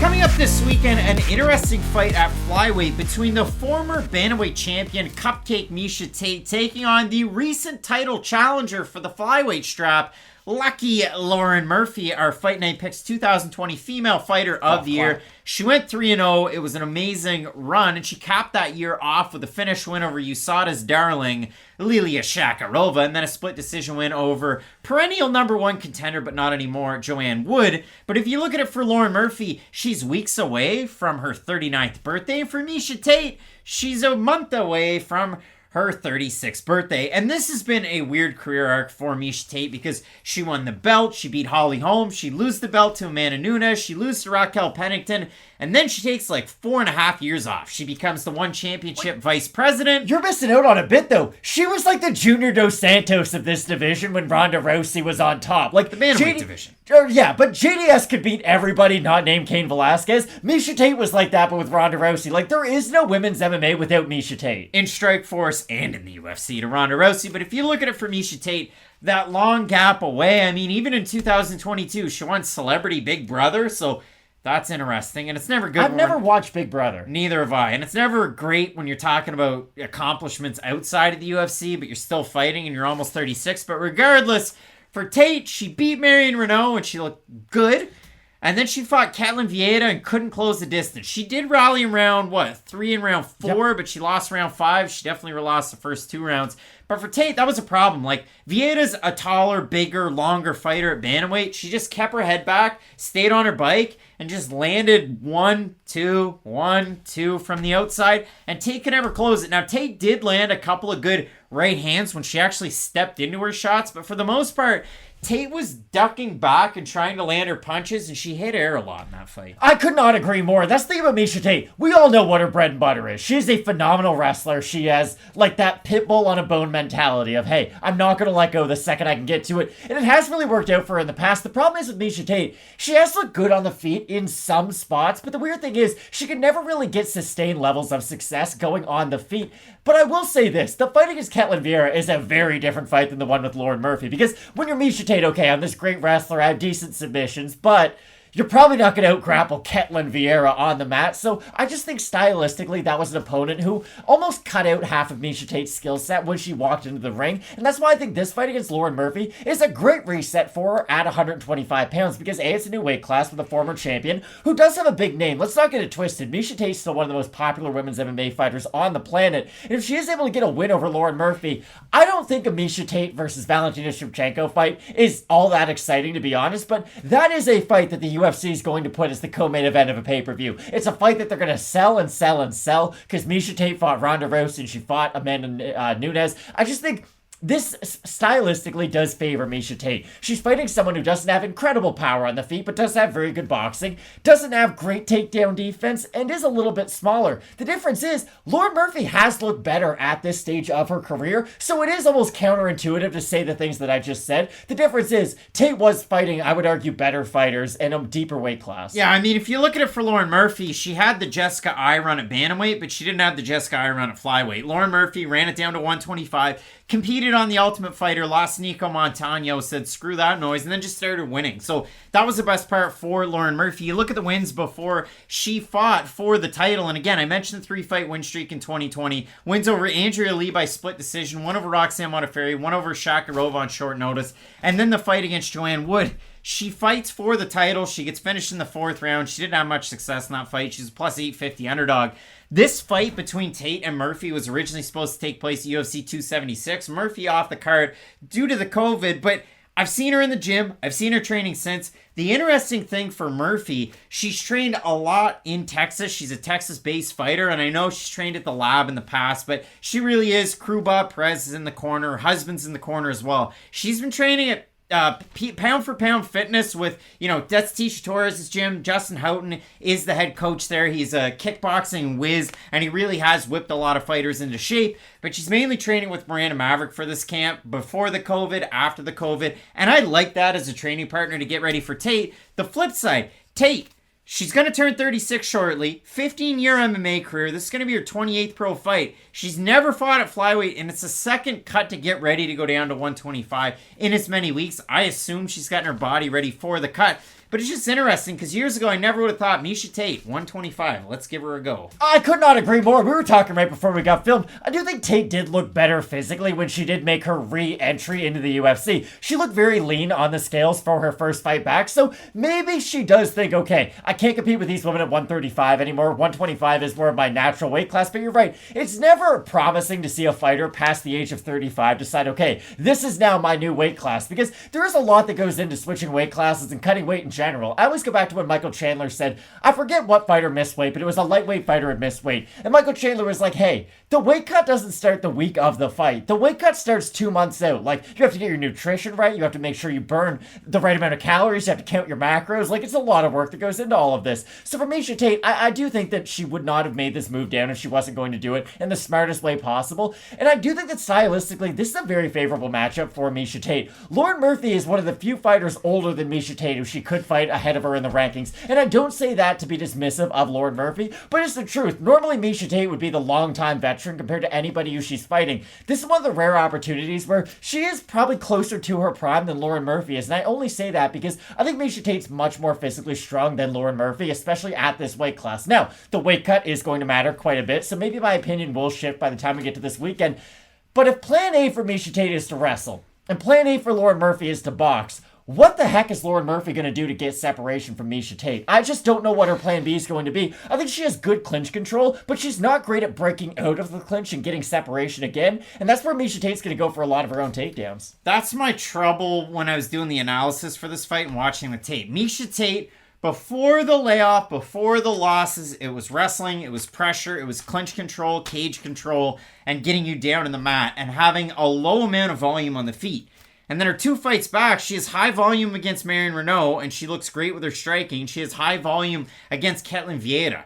If I may, though, those are 2 of the most dangerous grapplers in the division. So if you're not going to wrestle with anybody, like Marion Renault submitted Sarah McMahon off of her back. Like, those are legitimate submission threats. So I really do believe that it was more opponent-based than her own style.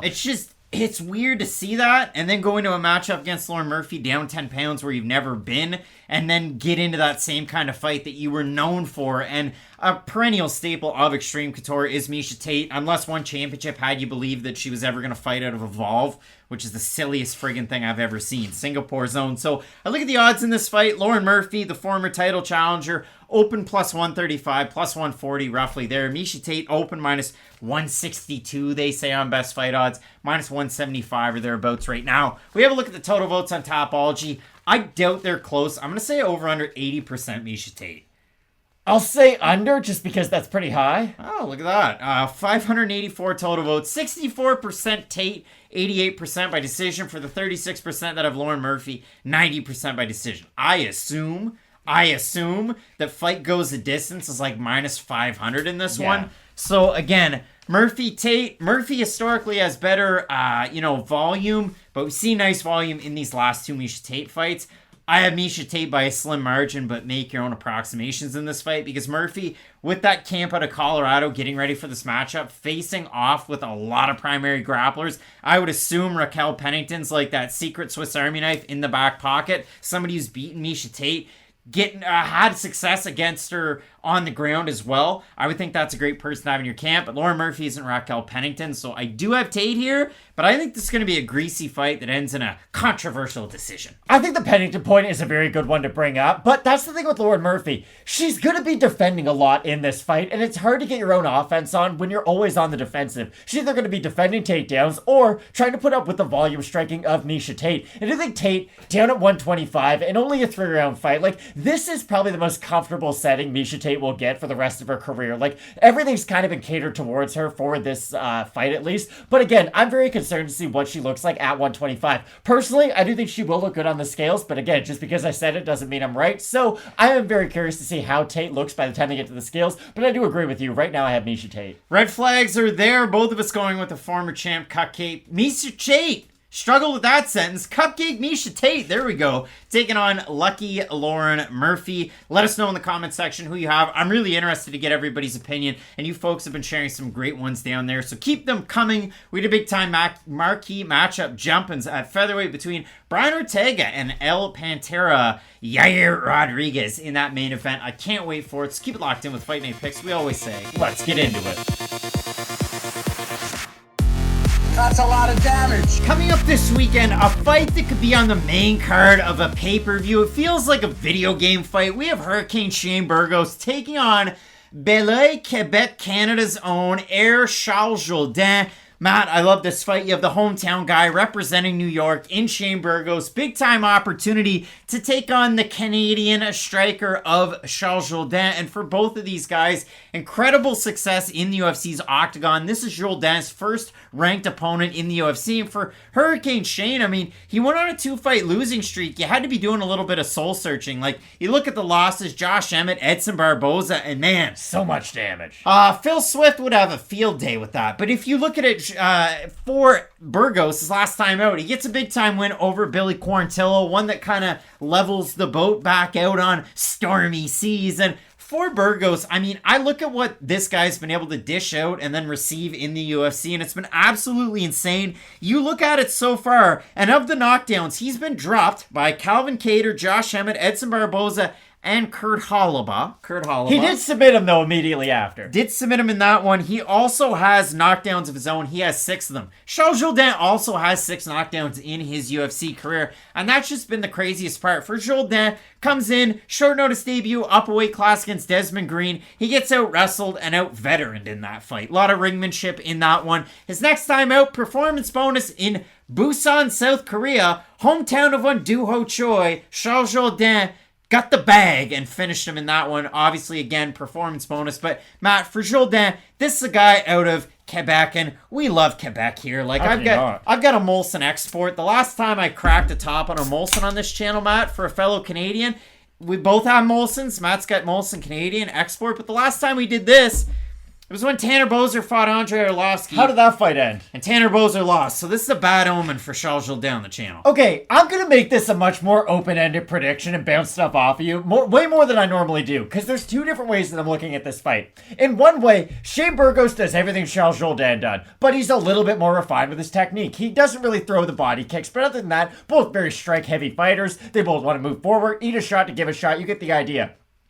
I didn't think Shane Burgos looked good in his Billy Q win, though, and that's just me being honest. I knew a lot of people at that time who were like, hey, did Quarantillo win that fight? And I don't know what the MMA decisions are. I don't care about that website at all, for being honest, but I do know that was a very, very competitive fight, and that was concerning because from the pedestal that Burgos was on at the time, you would think, okay, he lost to Josh Emmett in what was a very close fight until Josh Emmett blew out his knee, and then also dropped Burgos with some of the hardest punches you've ever seen, and he was competitive with Edson until it started to fall apart, but I wasn't thrilled with the performance he put out against Billy Q because I felt like Billy Q was able to outpower him in some of those situations, and that's definitely not how I thought that fight was going to go. Burgos was the one who was kind of playing the pitter-patter, trying to use his movement, and Billy Q is happy to just walk forward, eat punches, and then respond with his own power. So in my mind right now, it's okay. The Shane Burgos sweep and fought like Calvin Kattar. I know that was a few years ago, but that guy would probably be able to knock out Billy Q if he's able to land the same kind of strikes on him. He just didn't seem like he still had that power in his hands, and I'm a little bit concerned because if Burgos isn't at 100%, like 100% Shane Burgos is probably, let's say, 7% better than Charles Jourdain. There's not a lot of room for error being left right there, though, and I do worry about what version of Shane Burgos we're going to get. Like, do you think he is starting to fade because of some of these wars? Because there is a part of me that thinks the tread is starting to wear down on the tire. I mean, you look at that fight for Shane Burgos and we consider the losses. So his fight against Josh Emmett was 2 years ago. His fight against Edson Barboza, he took a year off, so that was a year ago. His fight against Billy Q, 7 months and 2 weeks ago. So refining things, sharpening the sword at Tiger Showman's. When you watch Shane Burgos, like, he has submission wins over Bill Algeo. He's got a submission win over Kurt Hollabaugh in the UFC. That definitely holds water. But you look at Shane Burgos boxing combinations, crisp striking, long extension. You look at it in this fight. He's got, 6.5 inches of reach, and he's got 2 inches of height. He has a wild build to him. Yeah, and he's a guy that's very upper body heavy, and he doesn't use a lot of kicks, which is the opposite of Charles Jourdain. When you look at Charles Jourdain, he will switch stances, but when you look at him from southpaw, he throws a lead right hook. He throws kicks to all 3 levels, which we don't see very often. Like, you see somebody that goes to the legs. That's great. You see somebody like Antonina Shevchenko, southpaw, last weekend that only throws, like, axe kicks and modified head kicks to the head. That's the way I always think about it. Normally you have kickers who focus on the first 2 things they can hit, be it top or bottom. They'll do leg and body, or they'll do head and body. Not a lot of people do leg kicks and head kicks and no body attack. Yeah, but for Jourdain, all 3. Exactly. So he lands all 3. He'll switch it over to orthodox and he'll box a little bit. He'll throw a jab with his left. He'll throw a right cross. But by and large, Jourdain very much is a well-refined striker, but I would say kickboxer, not necessarily boxer. So that's where the interesting clash of strikers comes up in this one. And this is the other question I was going to ask you. Do you think this could be one of the situations where we see Jourdain only fight out of the southpaw position? Because that body kick is going to be a big factor. And I know Jourdain is a good boxer, but I do not think he can box from the orthodox position to the level of a guy like Shane Burgos. Because again, the only people who have been able to outstrike Shane Burgos is Josh Emmett, who might be the most heavy-handed man in the UFC, regardless of weight class, and Edson Barboza, in what was one of the great fights of all time, before he got dropped by what was a very concerning, for being honest, overhand right from Edson. And that was kind of the moment where I was like, okay, is Shane Burgos taking too much damage? And I do That think was it? Well, I know, that's the wild thing that it took that long, but it is true. Like, when you go back and look at Shane Burgos' fights, even the ones that he wins, he's taking a lot of punishment in. So there's a world out there where I look at it as, okay, Burgos might be his most refined skill set. Like, he won't get any better, he won't get any worse. But Charles Jourdain might not have as much wear and tear on him at this point. So let's say both these guys do decide, okay, we're getting into a war, like one of those stand-down Max Holloway, Ricardo Lamas type fights. If Shane Burgos is not at 100% of his durability, that's where Jourdain could land one of those body kicks, fall down, and he likes to plant off his left leg after he throws that body kick and wing an overhand left. If he hits Shane Burgos with one of those types of shots, I do think Jourdain has enough power to put him down and away. And for Jourdain, we've seen these fights where, like the Joshua Culibao fight, where he really couldn't figure it out. Like, he almost got the finish, then he didn't, then he almost got finished himself. He comes back, he wins the fight against Marcelo Rojo, and the 2 fights that I want to point out, then he loses to Julian Rose and gets finished. That was only 2 fights ago. Almost 6 months ago, he beats Andre Ewell. The fight against Marcelo Rojo and the fight against Andre Ewell, Charles Jourdain looked like a guy that would give ranked fighters problems. That's why he's in this fight. I would agree 100%. But in some other fights, the volume isn't quite there. The aggression isn't quite there. He just can't really figure it out. I think he's leveled up the last 2 fights. Obviously, we talk a lot about Charles Jourdain, not just in Jourdain fights. He's one of our guys like Douglas Silva de Andrade, or pick your other fighter. But we use him a lot as an example in these fights. That's the thing, not to cut you off, but a lot of people like to ask, okay, who are your favorite fighters? What are fighters you don't like? I don't have a personal feeling on any single fighter. I just like them if they're entertaining, and I probably don't like them if they're not entertaining. So by that measurement, you can understand why we are so excited for this fight. So both of these guys, different strikers, but they bring obviously different things to the cage. Burgos fights at a higher pace typically, but this is the craziest thing. Burgos has a significant strike differential of 1.27, Jourdain 1.07, so not that different.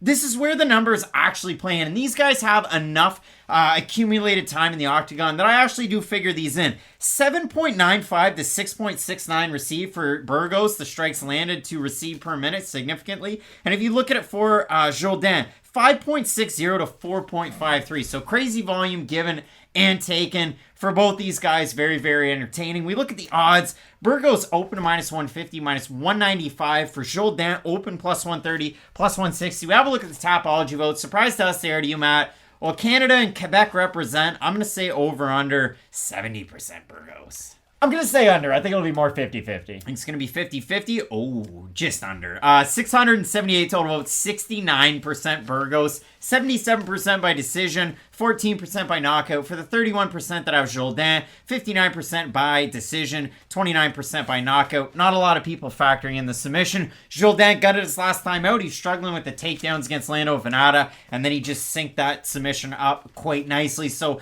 that added component out of Jourdain, a guy who is from Beloy originally, trains at a Brazilian top team in Montreal, as well as Sherbatov Gym with Ultimate Fighter alum Yoni Sherbatov over by Le Carrefour de Laval in Laval. And if you're a Canadian that grew up and went to middle school, obviously it was a big opportunity to go to space camp. That's just around the block from Sherbatov Gym. That was so much fun. That was the greatest time. And Matt, I wasn't drinking Molson Exports back then, but if I was, I'd be pretty metal. I don't endorse that at all. Don't underage drink. But Matt, in this fight, we have this went all sorts of ways. We have Charles Jourdain with such a varied striking array, and we have Shane Burgos with the upper volume in the boxing. What's the pick here? I don't think the best version of Shane Burgos is going to lose to Charles Jourdain. I just don't know what version of Shane Burgos we're going to get. And I know I brought that up a lot during this episode, but it really is the truth. When you've seen a guy go through the amount of wars that Shane Burgos has, you do leave a part of you in there. I know that's a very cliche thing to say, but that's something they say in every single time there's a really wild boxing fight is, hey, they did leave a part of themselves in there, and they're not going to be the same fighter afterwards. There's about 7 fights to Shane Burgos that you could apply that mentality to. And for Jourdain, he is cut from that same cloth, but at least he is a little bit younger in his career to where I don't think he has taken the same level of damage. Now, based off what I just said, you're probably thinking Matt's going to pick Charles Jourdain. But I do think that the boxing of Shane Burgos is going to be such a unique challenge for Jourdain. I think that Jourdain is going to have to fight out of that southpaw position a lot more than just switching between the two, because offensively, I do think his southpaw position is much better than his orthodox position. And I'm kind of surprised that he does switch hit as much as he does and not just stick to the one spot. I like the kicks from Jourdain, but I do think that the overwhelming boxing pressure of Shane Burgos is really going to get to Jourdain because, again, that wasn't that long ago that Jourdain got tired fighting Julian Erosa. And I do think he learned from that performance, but still, that wasn't that long ago. And when you look at the guys Jourdain's beat lately, Shane Burgos would definitely beat them. When you look at the guys Shane Burgos has lost to lately, well, Edson Barbosa and Josh Emmett probably both beat Charles Jourdain too. So I think this fight is very fun. It's very well matched, but ever so slightly going to take the favorite in Shane Burgos. Yeah, I mean, for me, I obviously worry about Shane Burgos' chin, and you watch these two guys fight. When Burgos throws in combination, he'll rip the body and then go to the head. For Charles Jourdain, he'll do the same, but from distance. He'll start with a kick, and then once you bring your defenses down, then he gets to open up with his hand. So for Jourdain, a great opportunity against a ranked opponent, but for me, I like Shane Burgos with the boxing, the combinations, the speed, and the power. We just get to gauge where Burgos is at and if Jourdain can beat that ranked competition to move forward through his career. So great opportunity for both guys.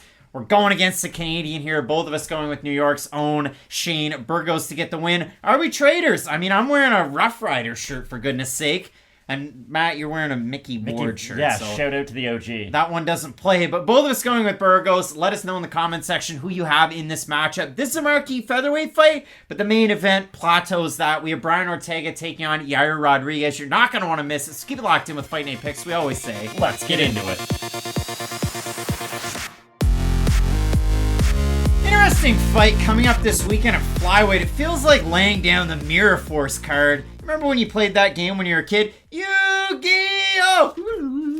It feels the owner like just that. passed away, actually. That's sad stuff. So rest in peace. But it does feel like a trap card type of fight. We have Danger, Matt Schnell, taking on the Tibetan Eagle, Sumudaerji, a guy who came into the UFC off a loss with WLF Wars, and if I've ever seen a red flag, that is it. He loses to Louis Smolka, a giant red flag, and since then, he's gone on a win streak. And for Sumudaerji, a guy who had so many early wins in his MMA career, it wasn't really likely that we'd be on this path, but he landed great volume of straight shots against Andrei Sukhumtov, knocked out Malcolm Gordon with those same straight shots, and then he gets a win over Zaruk Adashev with more volume striking, some back foot striking in that matchup. Now, that fight against Zaruk Adashev was a year and a half ago, but for Sumudaerji, he was supposed to take a fight not that long ago. Opponent couldn't make the walk.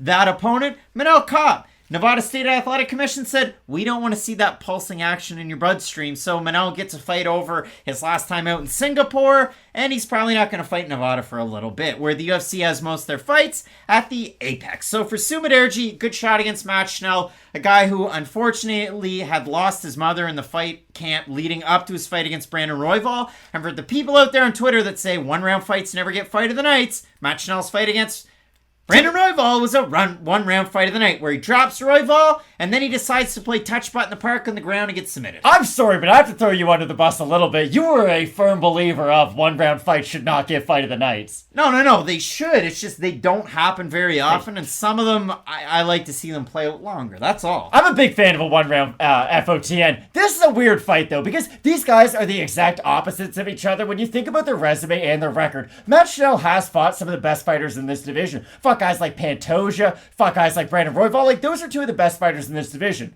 Bontarin's another loss, but so is Rob Font at 135. So he's only lost to amazing fighters, whereas Sumudaerji has been waiting to break through the ice for the very longest time. Now, Hector Sandoval's not great. That's the other one, yeah. Well, he has a very bad shin. I'm going to get to that. Don't worry. So for Matt Schnell, what I do really like is his technique. He does have great submission ability. He does have good striking when you just look at it in a freeze frame. But again, we talk about one of these guys every single card. How good is he at mixing his martial arts? It's like water and oil when you look at it. They are very two distinguished parts of his game to where, okay, Matt Schnell's boxing. He looks good. And then it's, oh, wait, now he's getting out grappled. Like, a lot of Matt Schnell's fights, he looks good until he gets hit by a very big shot, and then the whole entire complexity of the fight changes. And fighting a guy like Sumudaerji, who moves, I don't know if he moves too much just yet, if we're being honest. It's still something I'm trying to figure out. I think it's going to be really interesting to see if Matt Schnell can corner Sumudaerji, up against the cage, because I think that's going to be really important. Sumudaerji's a difficult guy to hit in the middle of the cage because he does move his feet so well. So I really do think Matt Schnell's whole game plan is going to have to figure out, okay, how do I not fight in the whole entire octagon? How do I just pick a corner of it? If I can just pick that corner to kind of box Sumudaerji in, I do think Matt Schnell can have a lot of success, but he has to catch a guy who might have some of the best feet we've seen in the division. Yeah, the really weird thing about this is Matt Schnell used to train out of American Top Team. Sumudaerji's focused his American training at American Top Team with guys like Alessandro Pantoja, with Adriano Moraes, the champ over with one championship, who's going to be fighting Demetrius Johnson on like Amazon Prime with one championship, because they never have fights anymore and they try and do these fancy things with all the money they have. But I like KSW a lot more is all I'm going to say. Where's the fun stuff, one championship? Let's do Big Brother. That's not fights. Let's do video games. But where are the video games, Don't they do like, Matt? what was the show with Donald Trump? I can't, Big Brother. Or not Big Brother, sorry. The Apprentice. That's what I mean. Yeah, Big Brother. That's what I mean. Apprentice, The Apprentice. That's very strange that it does seem like most of the time I hear about one championship, it's not about the fighting, it's about the other stuff. I like burgers at Harvey's. It's a Canadian thing, but they throw a lot of shit at the fan. They do deep fried pickles. They do like frozen Red Bulls now. Just stick to what you're good at. One championship. Put on fun fights. Don't do the rest of the crap. Now Burger King's talking to me, but that's another point. But when I look at this one, Matt, for Matt Schnell, I mean, he is the underdog in this matchup. But let the cat out of the bag early because this fight's at flyweight. Making weight at flyweight's a thing for Matt Schnell. Making weight at bantamweight is as well. So it definitely drains a lot out of him. But I just look at this one as Sumudaerji has better footwork. Matt Schnell, when he turns the danger high voltage on and he decides to press forward, he has a lot of success. He doesn't do it very often because he's had his chin checked, so normally he's a defensive boxer. And that's worked. That's won him fights. But the trouble is, like, I look at Matt Schnell, you look at the split decision win he has over Tyson Nam, kind of weird that it's even a split decision. I thought Schnell won that one comfortably, 2-1. And then his other win, his last big win, was a submission win over forever wrestler but never striker, Jordan Espinoza. I look at the losses, Bontarin and again, Pantoja, where he gets finished about 2.5 years ago. I don't like a guy with a suspect chin down a weight class, but I preface this by saying it feels like mirror force in a trap fight because Matt Schnell is the more complete mixed martial artist than Sumudaerji from what I've seen. And Sumudaerji, when he was fighting on the Chinese regional scene with WLF Wars, I didn't think he was great. Oh, yeah, I didn't either, and I didn't think he was going to be much in the UFC. He was also bantamweight back then, but he was a younger guy cutting down to 125, so you can realize it at 125 versus Matt Schnell at 125. Look, I'm not above giving myself credit when I think a prospect is going to be good and they end up being really good. I'm not above also telling you guys when I'm absolutely wrong. I didn't think Sumudaerji would be a fighter in the UFC for more than like 2 or 3 fights. I really thought he did move too much on his feet, didn't sit down enough on his shots, and he is a natural striker, so I just didn't know how he was going to be able to get results at the UFC level. But throughout his last 3 fights, he has shown the ability to not only make adjustments in camp, but make adjustments in fights, and I do think that's going to be the important part of this fight, because let's say Schnell is able to corner him. He is doing a good job getting him up against the cage.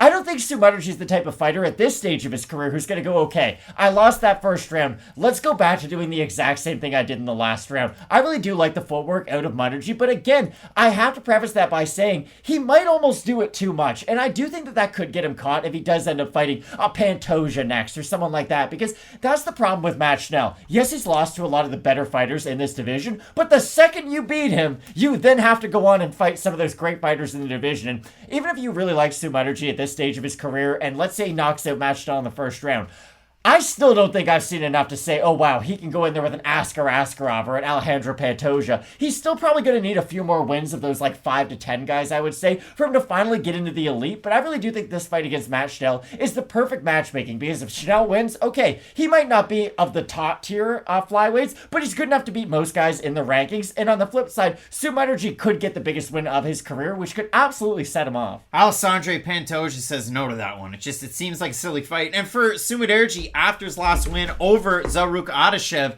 he's taken about 1.5 years off because he had a knee injury that required surgery. So he was getting ready for that Manel Kopp. And with a guy who moves a lot, that's concerning. And Manel Kopp, definitely a bigger name and a bigger fighter at 125 in terms of recognition and win recognition than Schnell. But we'll focus on it from an odds perspective. Sumudaerji open -230, -254. Schnell open +195, +205 right now. We have a look at the votes on Topology. Surprise SDR to you. I'm going to say over under 70% Sumudaerji. I think it'll be closer because I think Schnell's the more known commodity. 79% Sumudaerji on 690 total votes. You got 39% by decision, 51% by knockout. For the 21% that have Schnell, 55% by decision, 29% by submission. I'm surprised. Obviously, Smolka was able to out-wrestle Sumudaerji in Sumudaerji's UFC debut, and he submitted him an opportunity for Schnell. I think Schnell could have success with the boxing. I think he could have success with the takedowns and the submissions.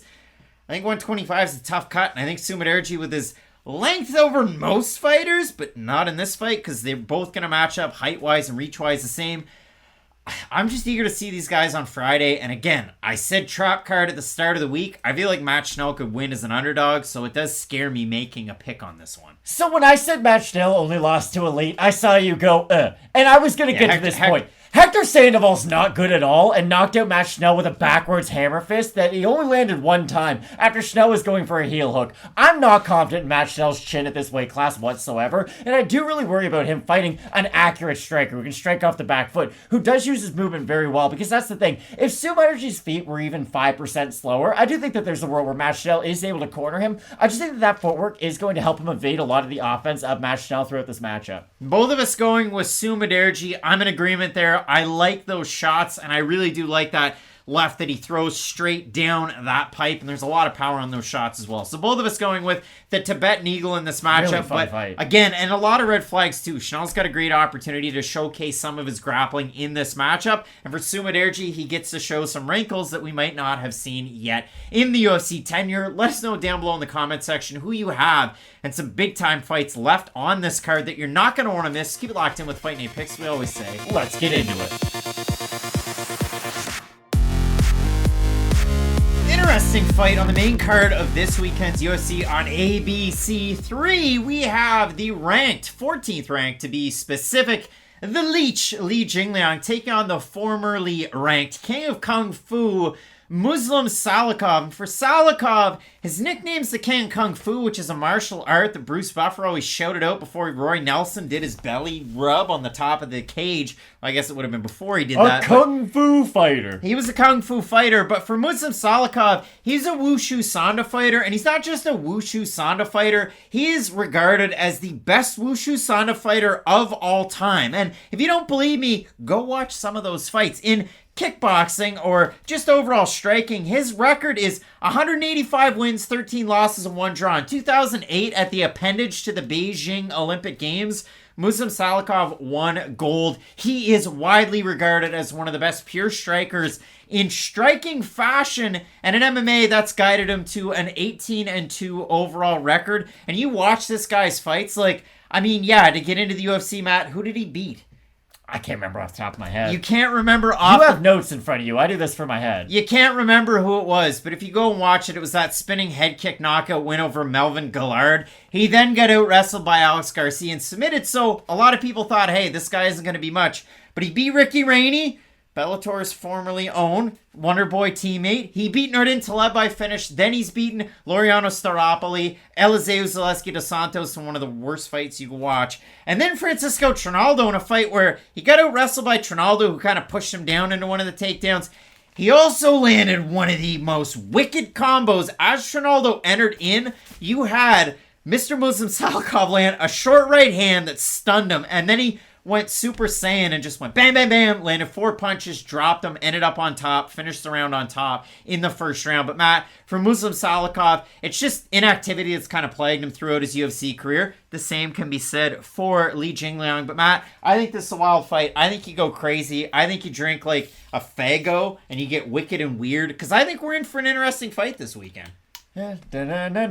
Blueberry Fuego. That's all I can think of right now. This is a really fun fight, but this is my thing with Muslim Salikhov. He's not in his prime anymore, no matter what you think of him. He just isn't. He is a little bit slower. He is a little bit more gun shy, but he can still get wins at the UFC level, because I do agree with you. He is so good at what he is good at that he just knows how to translate his skills in MMA, and I think that's a really important thing. It's like when people were calling, hey, Sean Strickland, he's going to take down Alex Pereira. And we were here saying, well, he doesn't normally go for takedowns. I doubt he's just going to do that all of a sudden. It is the truth. You're not going to become something that you haven't been throughout your tenure as an MMA fighter, and I don't all of a sudden expect Muslim Salikhov to go in there and just up his volume and become a much more dangerous fighter in this fight. And I hate it when people disagree with decisions all the time, but I did think Eliseu Zaleski did enough to beat Muslim Salikhov in their fight. I agree with you though, awful fight, low volume, so nobody really won, for being honest. It's not like either guy was able to separate themselves enough to where they really have an argument for being robbed, but for Salikhov, he does have weird accuracy on his shots, and that's really the thing that I want to talk about, because sometimes, like you said, he will land really nice combinations on the inside, but then at other points, his opponents will leave themselves wide open when they do throw their own strikes, and he'll just sort of wait on the back foot, not really do anything by it, and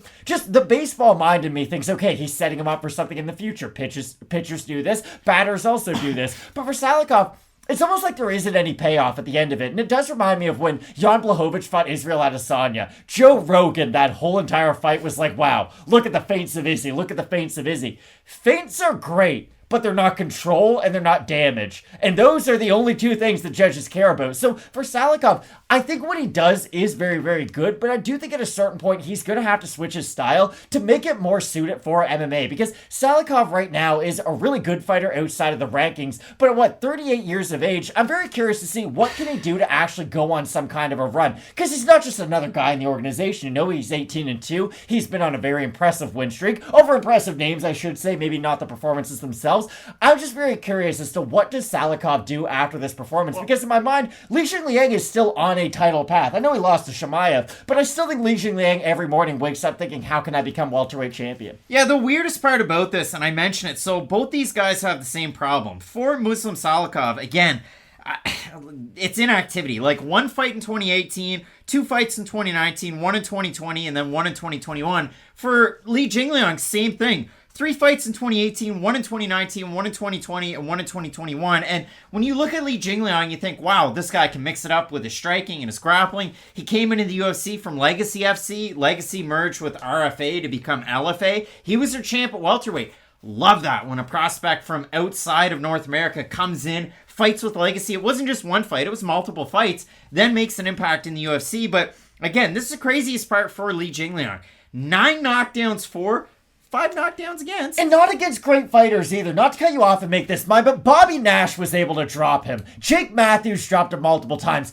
Jake Matthews is a good fighter, don't get me wrong, but some of the fighters who have been able to damage Li Jingliang are not the types of fighters you would think would be able to do it. The double-edged sword, the kick against David Zavada that ended up finishing him, the finish over Eliseu Zaleski dos Santos, what he's able to do in that fight, that's my the con and the pro to the knockdowns. You got to break them down fight by fight. But for Jingliang, he's been in the UFC for a long time. 15 fights. He's 10-5. He has 5 fight of the nights. 1 against Frank Camacho, 1 against Jake Matthews. Eye poke gate or eye gouge gate. It was a great fight, though, to be honest. Performance bonuses against Santiago Ponzinibbio, where he landed that straight shot, finished him. Zaleski, Zavada, and Zach Otto. So he has trained a lot out of China Top Team. He's really been a mentor for a lot of fighters coming into the UFC. And then on the flip side, getting ready for this one and acclimating himself to the States, he's been training out of Cliff FC. It's a stupid name, and I'm still not used to it. Robbie Lawler hanging out with him a lot, which is interesting. Good training partner. You like to see that. But again, the one thing I see out of Jingliang that could get him caught in this fight, he overextends a lot in his shots, and he leaves his head out and then throws his arms. You do that against Muslim Salikhov, you get knocked out. The counter to that is Jingliang leads in a lot of his fights, and Muslim Salikhov doesn't. However, Muslim, even at 38, I thought against Eliseu Zaleski dos Santos, as close as that fight was, I don't care who you thought that won, it's a win or a loss, whatever. Muslim looked really slow and old in that fight. Against Trinaldo, who I get it. Another old and slow guy. Trinaldo's in his 40s, but he pressures the action in that fight on every single in-between. Salikhov landed with reckless abandon, and the other thing is, Salikhov in some of these fights against lesser fighters has been able to get the takedowns against Staropoli. The one against Trinaldo that I count as a real takedown, because one of them, against Trinaldo, he just pushed him and then he landed on top. It was a takedown, but it wasn't much of one. Salikhov can incorporate those bits to his game, but it's not his main part. It is the flashy striking, the speed, and the accuracy. So I love this matchup for what it's worth. Both guys' average fight time is less than 15 minutes. There's a lot of finishes out there, but I think these guys stylistically match up very well. Height-wise, size-wise, and everything all in between. No, and I agree a lot with what you said about Jingliang leading the dance. I think that's going to be really important for this fight because Salikhov does like to strike on the back foot, and sometimes he can be almost uncomfortable closing distance himself because he is wary of the counter shots from his opponent. If Jingliang is moving forward, boxing you, that's a really tough place to be in. Like, I think a lot of Eliseu Zaleski dos Santos, Jingliang made him look like he didn't even belong in the UFC. That was one of the most one-sided fights I've ever been excited for in my whole life. Jingliang got it in the inside, made it ugly, used uppercuts really well in that matchup, and I really do think that's a technique. That was the one that put him down. I said a straight shot for some reason. It was an uppercut and tight. And that's what I think is going to be really important in this fight, too, because Salikhov's someone who likes to have a very high guard. He brings his elbows up to his eyes. That's the way I always think about it with a high guard, because your arms are very high. Jingliang is the type of guy who loves to go to the body with his kicks, goes to the body with his boxing combinations, and when he's not afraid of the offensive takedown from his opponent, is much more willing to get into a brawl, and I think those are all situations that are just really tough for a 38-year-old Muslim Salikhov to deal with. If he was 5 years younger and a little bit more aggressive, I would have a much better time picking Salikhov, but the issue is, he looked great against a 40-year-old who used to be a lightweight, who doesn't really belong in this weight division. I don't think that's enough for me to be confident in you to then go on to beat Jingliang, who, yes, he didn't look good in the Chimaev win, or the Chimaev loss, but no one looks good against Khamzat Chimaev other than Gilbert Burns. Like Dos Anjos against Fiziev last night, you saw the cut on Dos Anjos' arm. You heard his coach saying, hey, stop blocking the kicks with your arm. What do? Just let them hit you? But when you do watch this fight, Jingliang holds his hands about mid-range. They're not really high, they're not really low, so you can try and block everything in between. Muslim Salikhov's best shot is his right kick to the body, and he throws it like Joe Rogan on Instagram. You know that big noise? George St. Pierre, I don't know if you know this, but I'm one of the great spinning back kickers of all time. The big noise, though, for Salikhov in his fights, his body kicks are legendary. He's an honored master of sport in Wushu Sanda. He's also a master of sport in complex martial arts. When we look at the odds in this fight, my guy, Muslim Salikhov, a guy that I do talk about a lot, open minus 140, minus 175 for Jingliang off his loss where he didn't land a single anything against Khamzat Chimaev. Plus 120 at open, plus 145 now, Matt. We have a look at the Topology votes. They're a surprise to us as they are to you. Muslim Salikhov's a favorite, so I'll say over under. I think it's close. I'm going to say over under 65% Salikhov. I'm going to say under. I think Jingliang is going to be the favorite. No. 740 total votes, 69% Salikhov, 79% by decision for the 31% that have Jingliang, 34% by decision, 59% by knockout. What?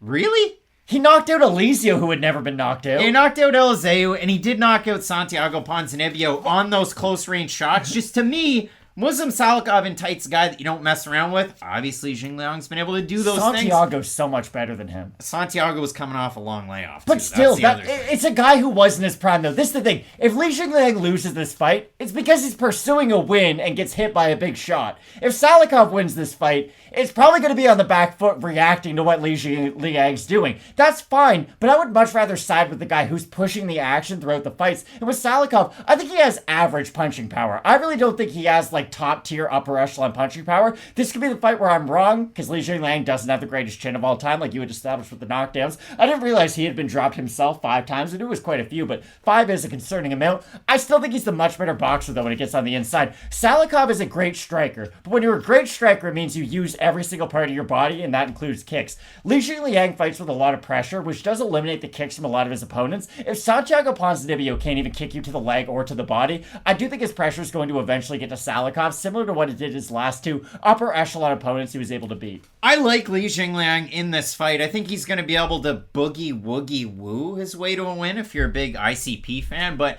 when I do look at this one, I mean, Jingliang, he pressures, but he doesn't throw a lot of volume, but neither does Muslim Salikhov. So each guy has to make those power shots count. Again, both guys' average fight time is less than 15 minutes, so we could very well see a finish in this one. Maybe that's what you want to go with. I do like Li Jingliang ever so slightly. A little bit more volume, a little bit more well-rounded, but I'm really eager to see this fight because I've been hyping up Muslim Salikhov in our videos since we were 2 studios ago. So exactly. I can't wait for this one. You know I'm excited about it. I'm going to be watching the Saskatchewan Roughriders more than likely as this fight's going on. I saw Darian Durant in his prime. It was beautiful. Darian Durant, and then last weekend there was a guy that took out the quarterback at the knees, so that was disgusting. But when it does come down to this fight, both of us in agreement with the Leech. Let us know down below in the comment section who you have. Couple of big fights left on this card, including perennial main event, co-main eventer Miesha Waterson taking on Amanda Lemos, and in the main event, Brian Ortega, Yair Rodriguez. Keep it locked in with Fight Night Picks, we always say. Let's get into it.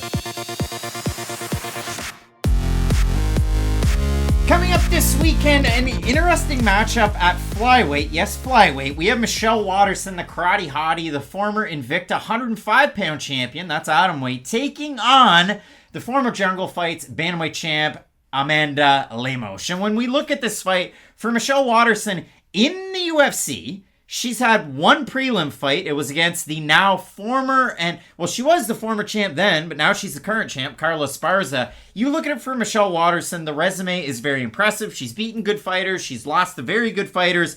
But I look at this overall, Matt. I mean, 4 main events. 1 and 3 in those main events. The 1 win is a split decision over Angela Hill. And she's had 1 co-main event slot as well. For Waterson, one of the more well-known fighters in the UFC. She was originally supposed to take on Amanda Ribas a few months ago. She posted to Instagram. It was a little cryptic. She wouldn't really say what happened. She just basically said, I have an injury.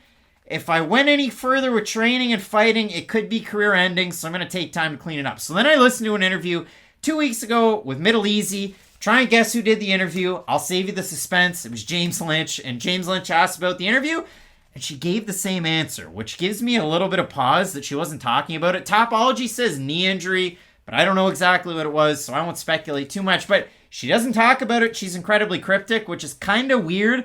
For Waterson, I mean, you look at the 5 on in, it is 2 and 3, but again, consider that a lot of 5-round fights. You look at the wins. Karolina Kowalkiewicz about 3 years and 3 months ago lost to Joanna Jędrzejczyk, lost to Carla Esparza by split decision, beats Angela Hill by split decision her last time out at 125, oddly. About a year ago, she loses to Marina Rodriguez, and she didn't have a lot of success. She was on the back foot about 95% of that fight. And Amanda Lemos is like Marina Rodriguez if she had less volume and way more power.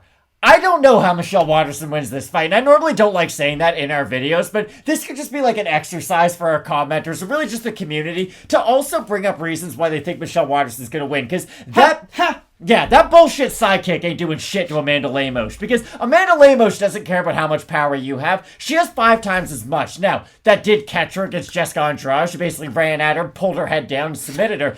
But no one can do, like, people don't realize this when I say it. Jessica Andrade is a Hall of Famer. She's not just a Hall of Famer. She's easily one of the greatest women's MMA fighters of all time. Probably top 3 if we're being completely honest with ourselves. She's fought in every women's weight class other than featherweight because it's not a real division and had real wins in each and every one of those weight classes against #1 contenders. The UFC doesn't have her featured at pay-per-view cards and fight night cards doing this, being like, hey, it's Jessica Andrade. She's a big deal.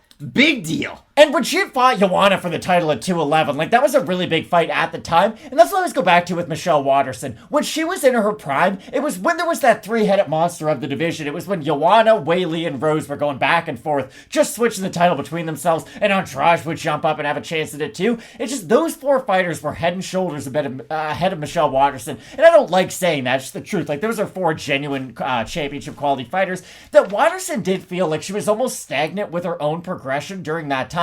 I never felt like Michelle Waterson really improved on her game after she had left Invicta. And you have to remember, she was so young in her career when she did come over to the UFC that now she's, 36 years old? Like, when we were first talking about Michelle Waterson, when she had that Fox main event against Paige Van Zant, she was in her late 20s, early 30s, and people really thought that she was going to be one of the future faces of this division. She's had a lot of memorable fights, but like you bring up with her main event record, she is only 1-3 in main events, and you only get main events when you fight the best fighters of your division, so that kind of tells you where Michelle Waterson fits with the other elite fighters of flyweight and strawweight. When I look at it for Waterson, she's somebody that trained out of Jackson Wink, then kind of trained adjacent to Jackson Wink, now back at Jackson Wink again. And to bring it back to James Lynch's interview with her a couple of weeks ago, he asked her a question about training with Amanda Lemos because Lemos had spent some time at Jackson's. And, to paraphrase, she basically said, yeah, Amanda was really strong, but that was a long time ago, whatever. When I hear Amanda was very strong, like, Amanda Lemos used to be a bantamweight, had that wicked fight against Leslie Smith where she gets finished, and then slowly drops down to 115, beats Mizuki, wins these fights, beats Montserrat Conejo, beats fighters that she should beat, and then obviously loses to Jessica Andrade. But when I do look at this, she had that really close fight against Angela Hill too, and you could have made an argument that if the first round was a 10-9 and Hill won the last two, that Hill won that fight, but Hill has an argument against both these fighters. Regardless, the fact that Lemos is stronger, that this one's at 125, that Michelle Waterson is not going to go for her own takedown. She has decent jiu-jitsu, but it's more defensive to get out of bad spots, to get back up to her feet. She's got the side kick, she's got the volume, but if she's on the back foot against Lemos, I have a hard time. I think she has a better opportunity in a 3-round fight in this atmosphere than she does in a 5. I'm going to disagree. I just wanted to say... Just a second. This one being in a cage that's going to be normal size in Long Island, that could also play to her advantage as well. You never know. I got to be honest. I think in a 5-round fight, it wouldn't be enough for me to pick Waterson, but I do think that would be more towards her style. Just when you watch the way Lemos was struggling with the impact or just the overall output of Angela Hill, I do think that Lemos is going to tire as a lot of her fights are going to progress, whereas Waterson, it might not be these flashy strikes that are doing a lot of damage, but at least she is active enough in those last 2 rounds to where I think she could make it a little bit more competitive. I just have no idea how Michelle Waterson stops the forward pressure of Amanda Lemos, because I know both these fighters are strawweights, if we're being honest, but Lemos is going to match up physically to a lot more flyweights than Michelle Waterson will. Michelle Waterson looks undersized at strawweight, if we're being very honest. Like, her fight against Rose Namajunas was super one-sided, and it was because, A, Rose is very good, of course, but Rose head kicks her, takes her down, gets her back. She really just dominated in every area of that fight. And the fact that I've seen Michelle Waterson struggle with not just power-oriented strikers, but very technical strikers in the past, makes me think that unless, like you did, her little front kick there to the side is able to just get off and she can bounce on her back foot and keep her head out of danger, I think Amanda Lemos, this is her fight to lose. Robert Paul Champagne, get off! Matt, when it comes down to this one, Waterson also said to James Lynch, and I want to make sure that I mention this one, talks about her movie career that's blossoming. She's going to be in the movie Havoc on Netflix with Tom Hardy.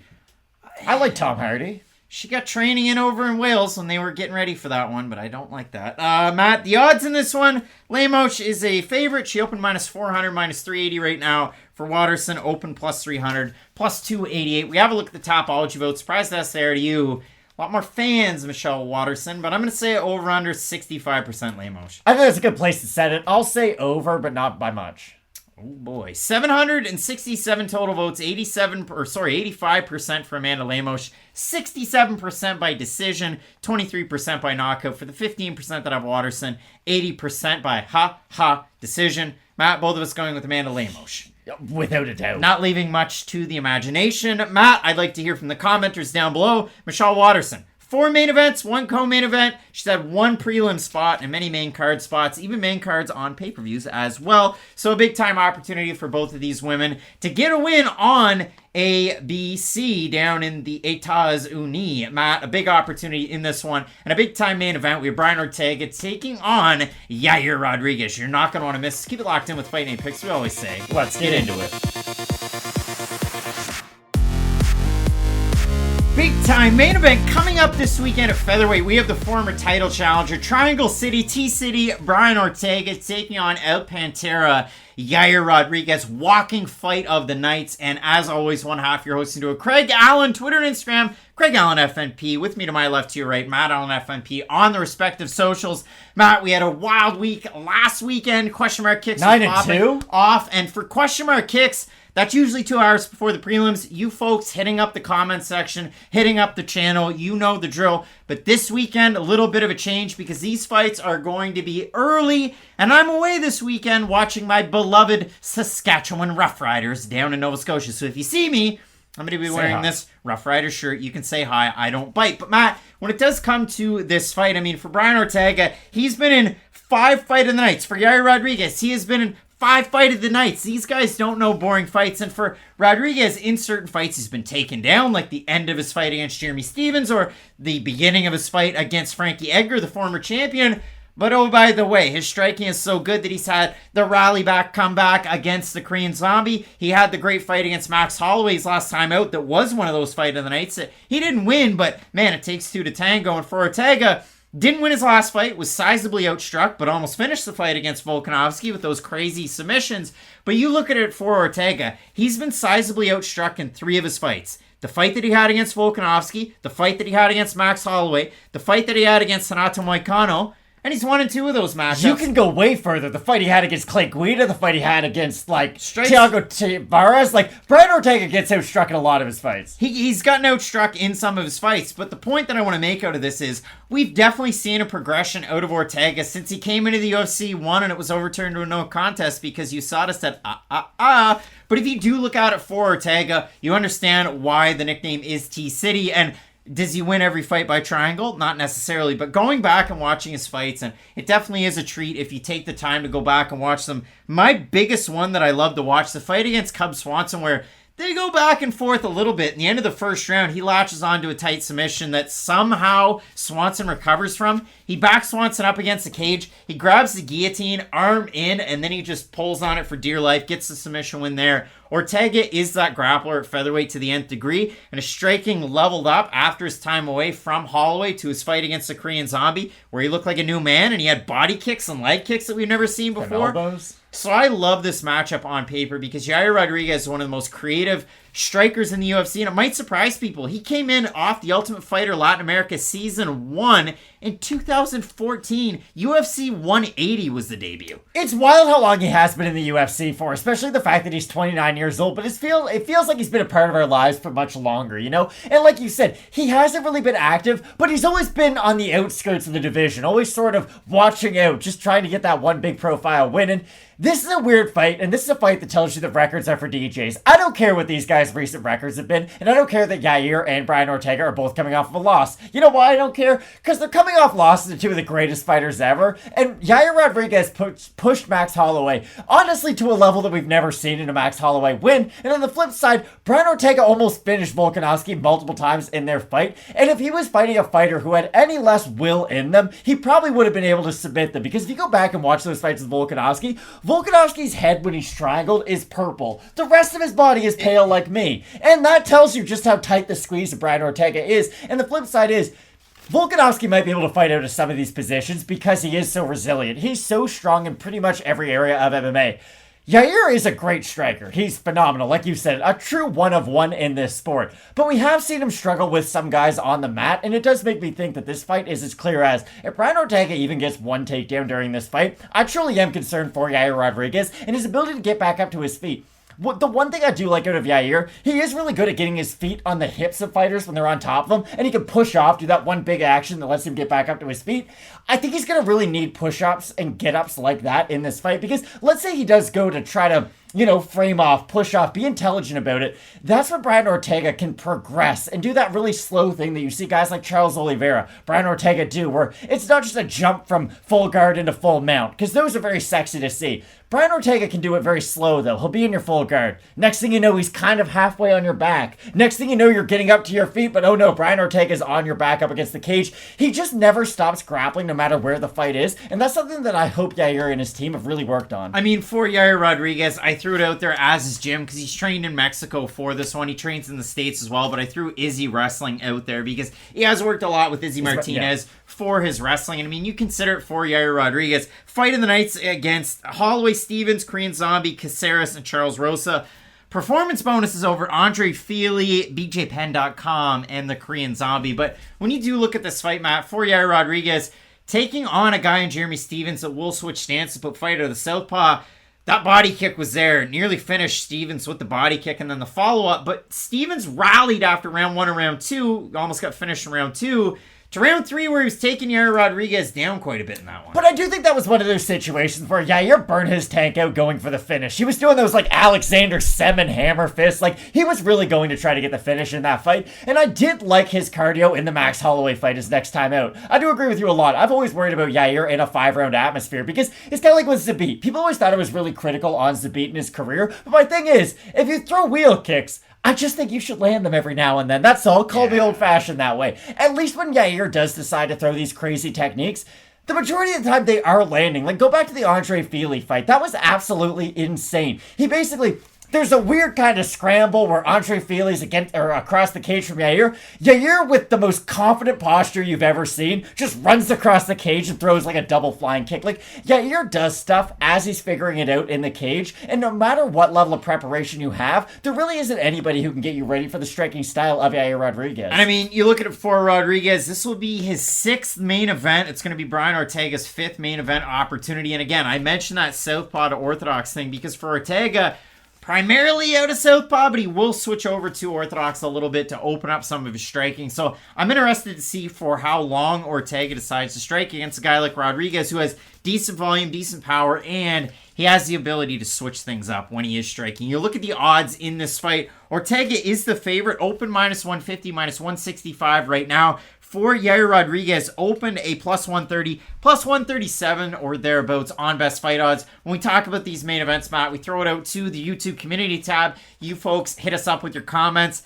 1,200 total votes right now. 59% going with Ortega, 41% with Yair Rodriguez. Hanky's saying, I think Yair's kicks will cause some troubles for Ortega, but I think he will get it done on the mat. I assume you're thinking Ortega's going to get it done on the mat. We into Fieldhouse saying, I will be in attendance. First UFC card. What an amazing first card to be at. Like, hopefully you really enjoy it, because this is, like, top tier for Fight Night cards. New York, Rochelle, Matt. Matrix saying Ortega by submission. We've got Jamie saying Ortega, no striking. Yeah, you're all day. Jamie, have you watched the last few Brian Ortega fights? Jack Green saying Ortega by sub extremely early. Yair has very bad takedown defense. And Chad saying Ortega for the win. Need the rebound. Can't wait for the analysis, boys. Chad, we got it locked and loaded. So, Matt, again, for Ortega, obviously he's improved with the striking. You've seen that through his last number of fights. Ruka Sport with some great people to train with. And obviously, Jason Perillo, douche, when he's holding those mats. And, a guy who likes to make weird book bags for avocados at airports. I'm talking about Mr. Gracie. But, Matt, for Brian Ortega, varied approach for Yair Rodriguez. The get-ups to strike, and he is a striker. So, Matt, what's the pick here? I have no idea, but this is what I'm going to do. Yair Rodriguez is like a Hall of Fame player at range. Like, if you want to fight Yair Rodriguez at range, get out of the sport. It's a really, really bad idea. Ortega can box. He is really good on the inside, but he doesn't throw a lot of kicks himself, and he's not the best wrestler. That's the thing you have to remember. Brian Ortega has 10 out of 10 jiu-jitsu, and let's say 9 out of 10 striking. The one thing that he does lack of the elite is he doesn't really have the elite wrestling to just decide, okay, I know where the fight's going to take place. So for that reason, I do think there's a world where Yair is able to use his footwork, use his kicks, stay so far away from Brian Ortega that his wrestling never really does matter. But on the flip side of that, I really like what you brought up about the Cub-Swanson fight, and this is the thing that stood out to me in the Cub-Swanson fight. I feel like that was the first fight Brian Ortega's striking got better, and for this reason. Do you know how he got Cub-Swanson against the cage in the second round? He jabbed him there. He jabbed him all the way across the cage, got his back up against the fence, and then basically made him decide what bad decision do you want to make. And he had good striking defense in that fight, too. And now he did hold his hands high, and he will hold them high. There's periods when it's at range, he can hold them low. When it's in close boxing quarters, he will hold them high. So something that you like to see out of an elite fighter. But it's one of those ones like Rodriguez. High hands, hit the body. Like low hands, hit the head. And he can do that from distance. That's the thing. This isn't a good example, but it's like, are you willing to put your hand in a blender to grab a piece of gold? Like, that's what this fight's going to be for Brian Ortega. You're going to have to do something absolutely insane to get this fight in your preferred range. And even at this stage of Yair's career, he did pretty good boxing against Max Holloway. It's not like Holloway just got on the inside and destroyed him once he got there. Like, Yair has enough pop at the end of his shots to where he can hurt his opponents just with his hands. And this is the last thing I'll say. How much damage is too much damage for Brian Ortega to take? Like, at a certain point, it is going to be too much. I don't know if this is the fight that it's going to be, but we have seen Brian Ortega take ungodly beatings throughout his career, and luckily his chin has been able to sustain its way throughout these crazy fights. But if he has another one of these with Yair, if we're in the 5th round, it's like a 49-46, a 47-47, and a 47-47. No one knows what the judges said. 47-47. Exact, just absolute chaos. No one knows what happened. Like, if it is one of those fight of the year type fights, is what I'm getting at. I just don't know how many of those Brian Ortega still has left in him. Whereas Yair had a wild fight with a Korean Zombie, but he did end up winning that fight by knockout. And he had the wild fight with Max Holloway, but it's not like he got dropped in that fight. It's not like he did eat the type of damage that makes you think, wow, will he ever be the same? Brian Ortega needed a medical doctor to step in between his fight when he fought Max Holloway to say, like, no. I know you still want to fight, but you're too tough for your own good. And for that reason, ever so slightly, I'm going to pick Yair Rodriguez. I think on the outside, he can damage Ortega enough to make him be a more hesitant fighter with his own striking. And if Brian Ortega is more hesitant with his own striking, he won't be moving forward. And I really do think forward pressure is going to be the key for Ortega. Yeah, you look at it for Ortega. If he's going to get the win, he's got to get it up against the cage. He really has to threaten. And you saw it against Moicano. He couldn't establish the distance. He kept getting outstruck. And then finally, at the end, he said, screw it. I'm just going to get in close and go for the guillotine. And it worked for him in that fight. It worked for him in the Cub Swanson fight. It's worked for him in a lot of these fights. And we talk about the performance bonuses for Yair Rodriguez. I didn't mention it for Brian Ortega, but he does have 2 of them, Cub Swanson and then Frankie Edgar. One guy beat Frankie Edgar with his striking. Brian Ortega did. And Frankie Edgar beat Yair Rodriguez with his takedown and his submission. And when you look at it for Rodriguez, he struggled with takedown defense against traditional wrestlers. Brian Ortega isn't one of those. He's a upper body type of guy that's going to try and get you into a submission to take you down. Kind of like an Emmanuel Sanchez type. So that's a really good comp. I do like Brian Ortega with those. I think for Rodriguez, you're training wrestling takedown defense, and that's one of those ones you're going to train every different type of takedown defense, especially with a guy like Izzy Martinez. You're going to be working on your striking in Mexico as well as your takedown defense. I think Brian Ortega's leveled up his defensive striking to be good enough to crash the distance to then be able to get that win. But again, Korean Zombie, they were playing touch putt in the park. They were hugging, they were clapping, they were doing whatever. And then it just took an up elbow to finish him. Did you ever have a person playing any sport in your life that maybe on the inside you felt like you were better than them, but you just didn't like the matchup?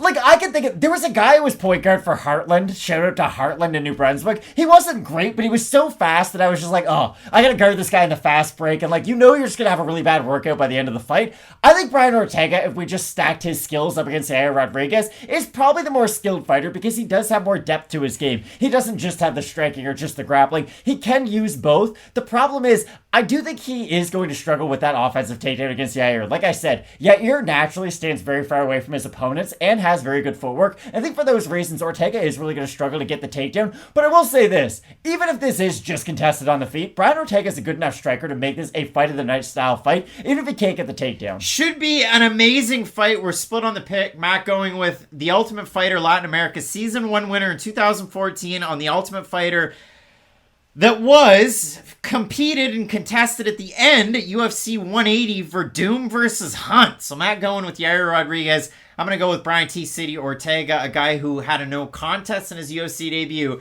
and has gone on to do wonderful things. His only 2 losses in his last 3 fights. So we're split on the pick. Let us know down below in the comments section who you have. You folks are hitting us up with some great comments. We try our best to respond to those. It's a great community. The Fight Night Picks community. It's been getting insane. A guy named it way back when, hashtag Fight Nighter Nation, and I thought that was pretty good way back then, but we don't hear it as much. So let us know who you have in these fights. Question mark kicks at the end of the week. It's probably going to be on Saturday morning. I'm going to be, in a play. Guys, I got a wedding Friday night, and then I got the football game Saturday afternoon. So we'll figure this one out, but it will be out there at some point. We'll do something for you here on the channel. So stay tuned with that. But Matt, a wild week of fights. I'm really excited for this fight night card. I could not tell you the last time I've been as excited for a fight night as I normally am for a pay-per-view, but hopefully you guys understand. Like, the depth that this card has is absolutely insane. Jourdain versus Shane Burgos is going to be an absolutely wild fight, and that's just the precursor for what's going to be Brian Ortega versus Yair Rodriguez, which is one of those like universally beloved matchups. I see a lot of people out there who like Yair. I see a lot of people out there who like Brian Ortega. Two very popular fighters, but the consensus is everybody thinks this is going to be a great fight, and that's when you know you got a good one. Big time fights coming up this weekend. You're not going to want to miss any of them. Keep locked in with Fight Night Picks, and as we always say, let's get into it.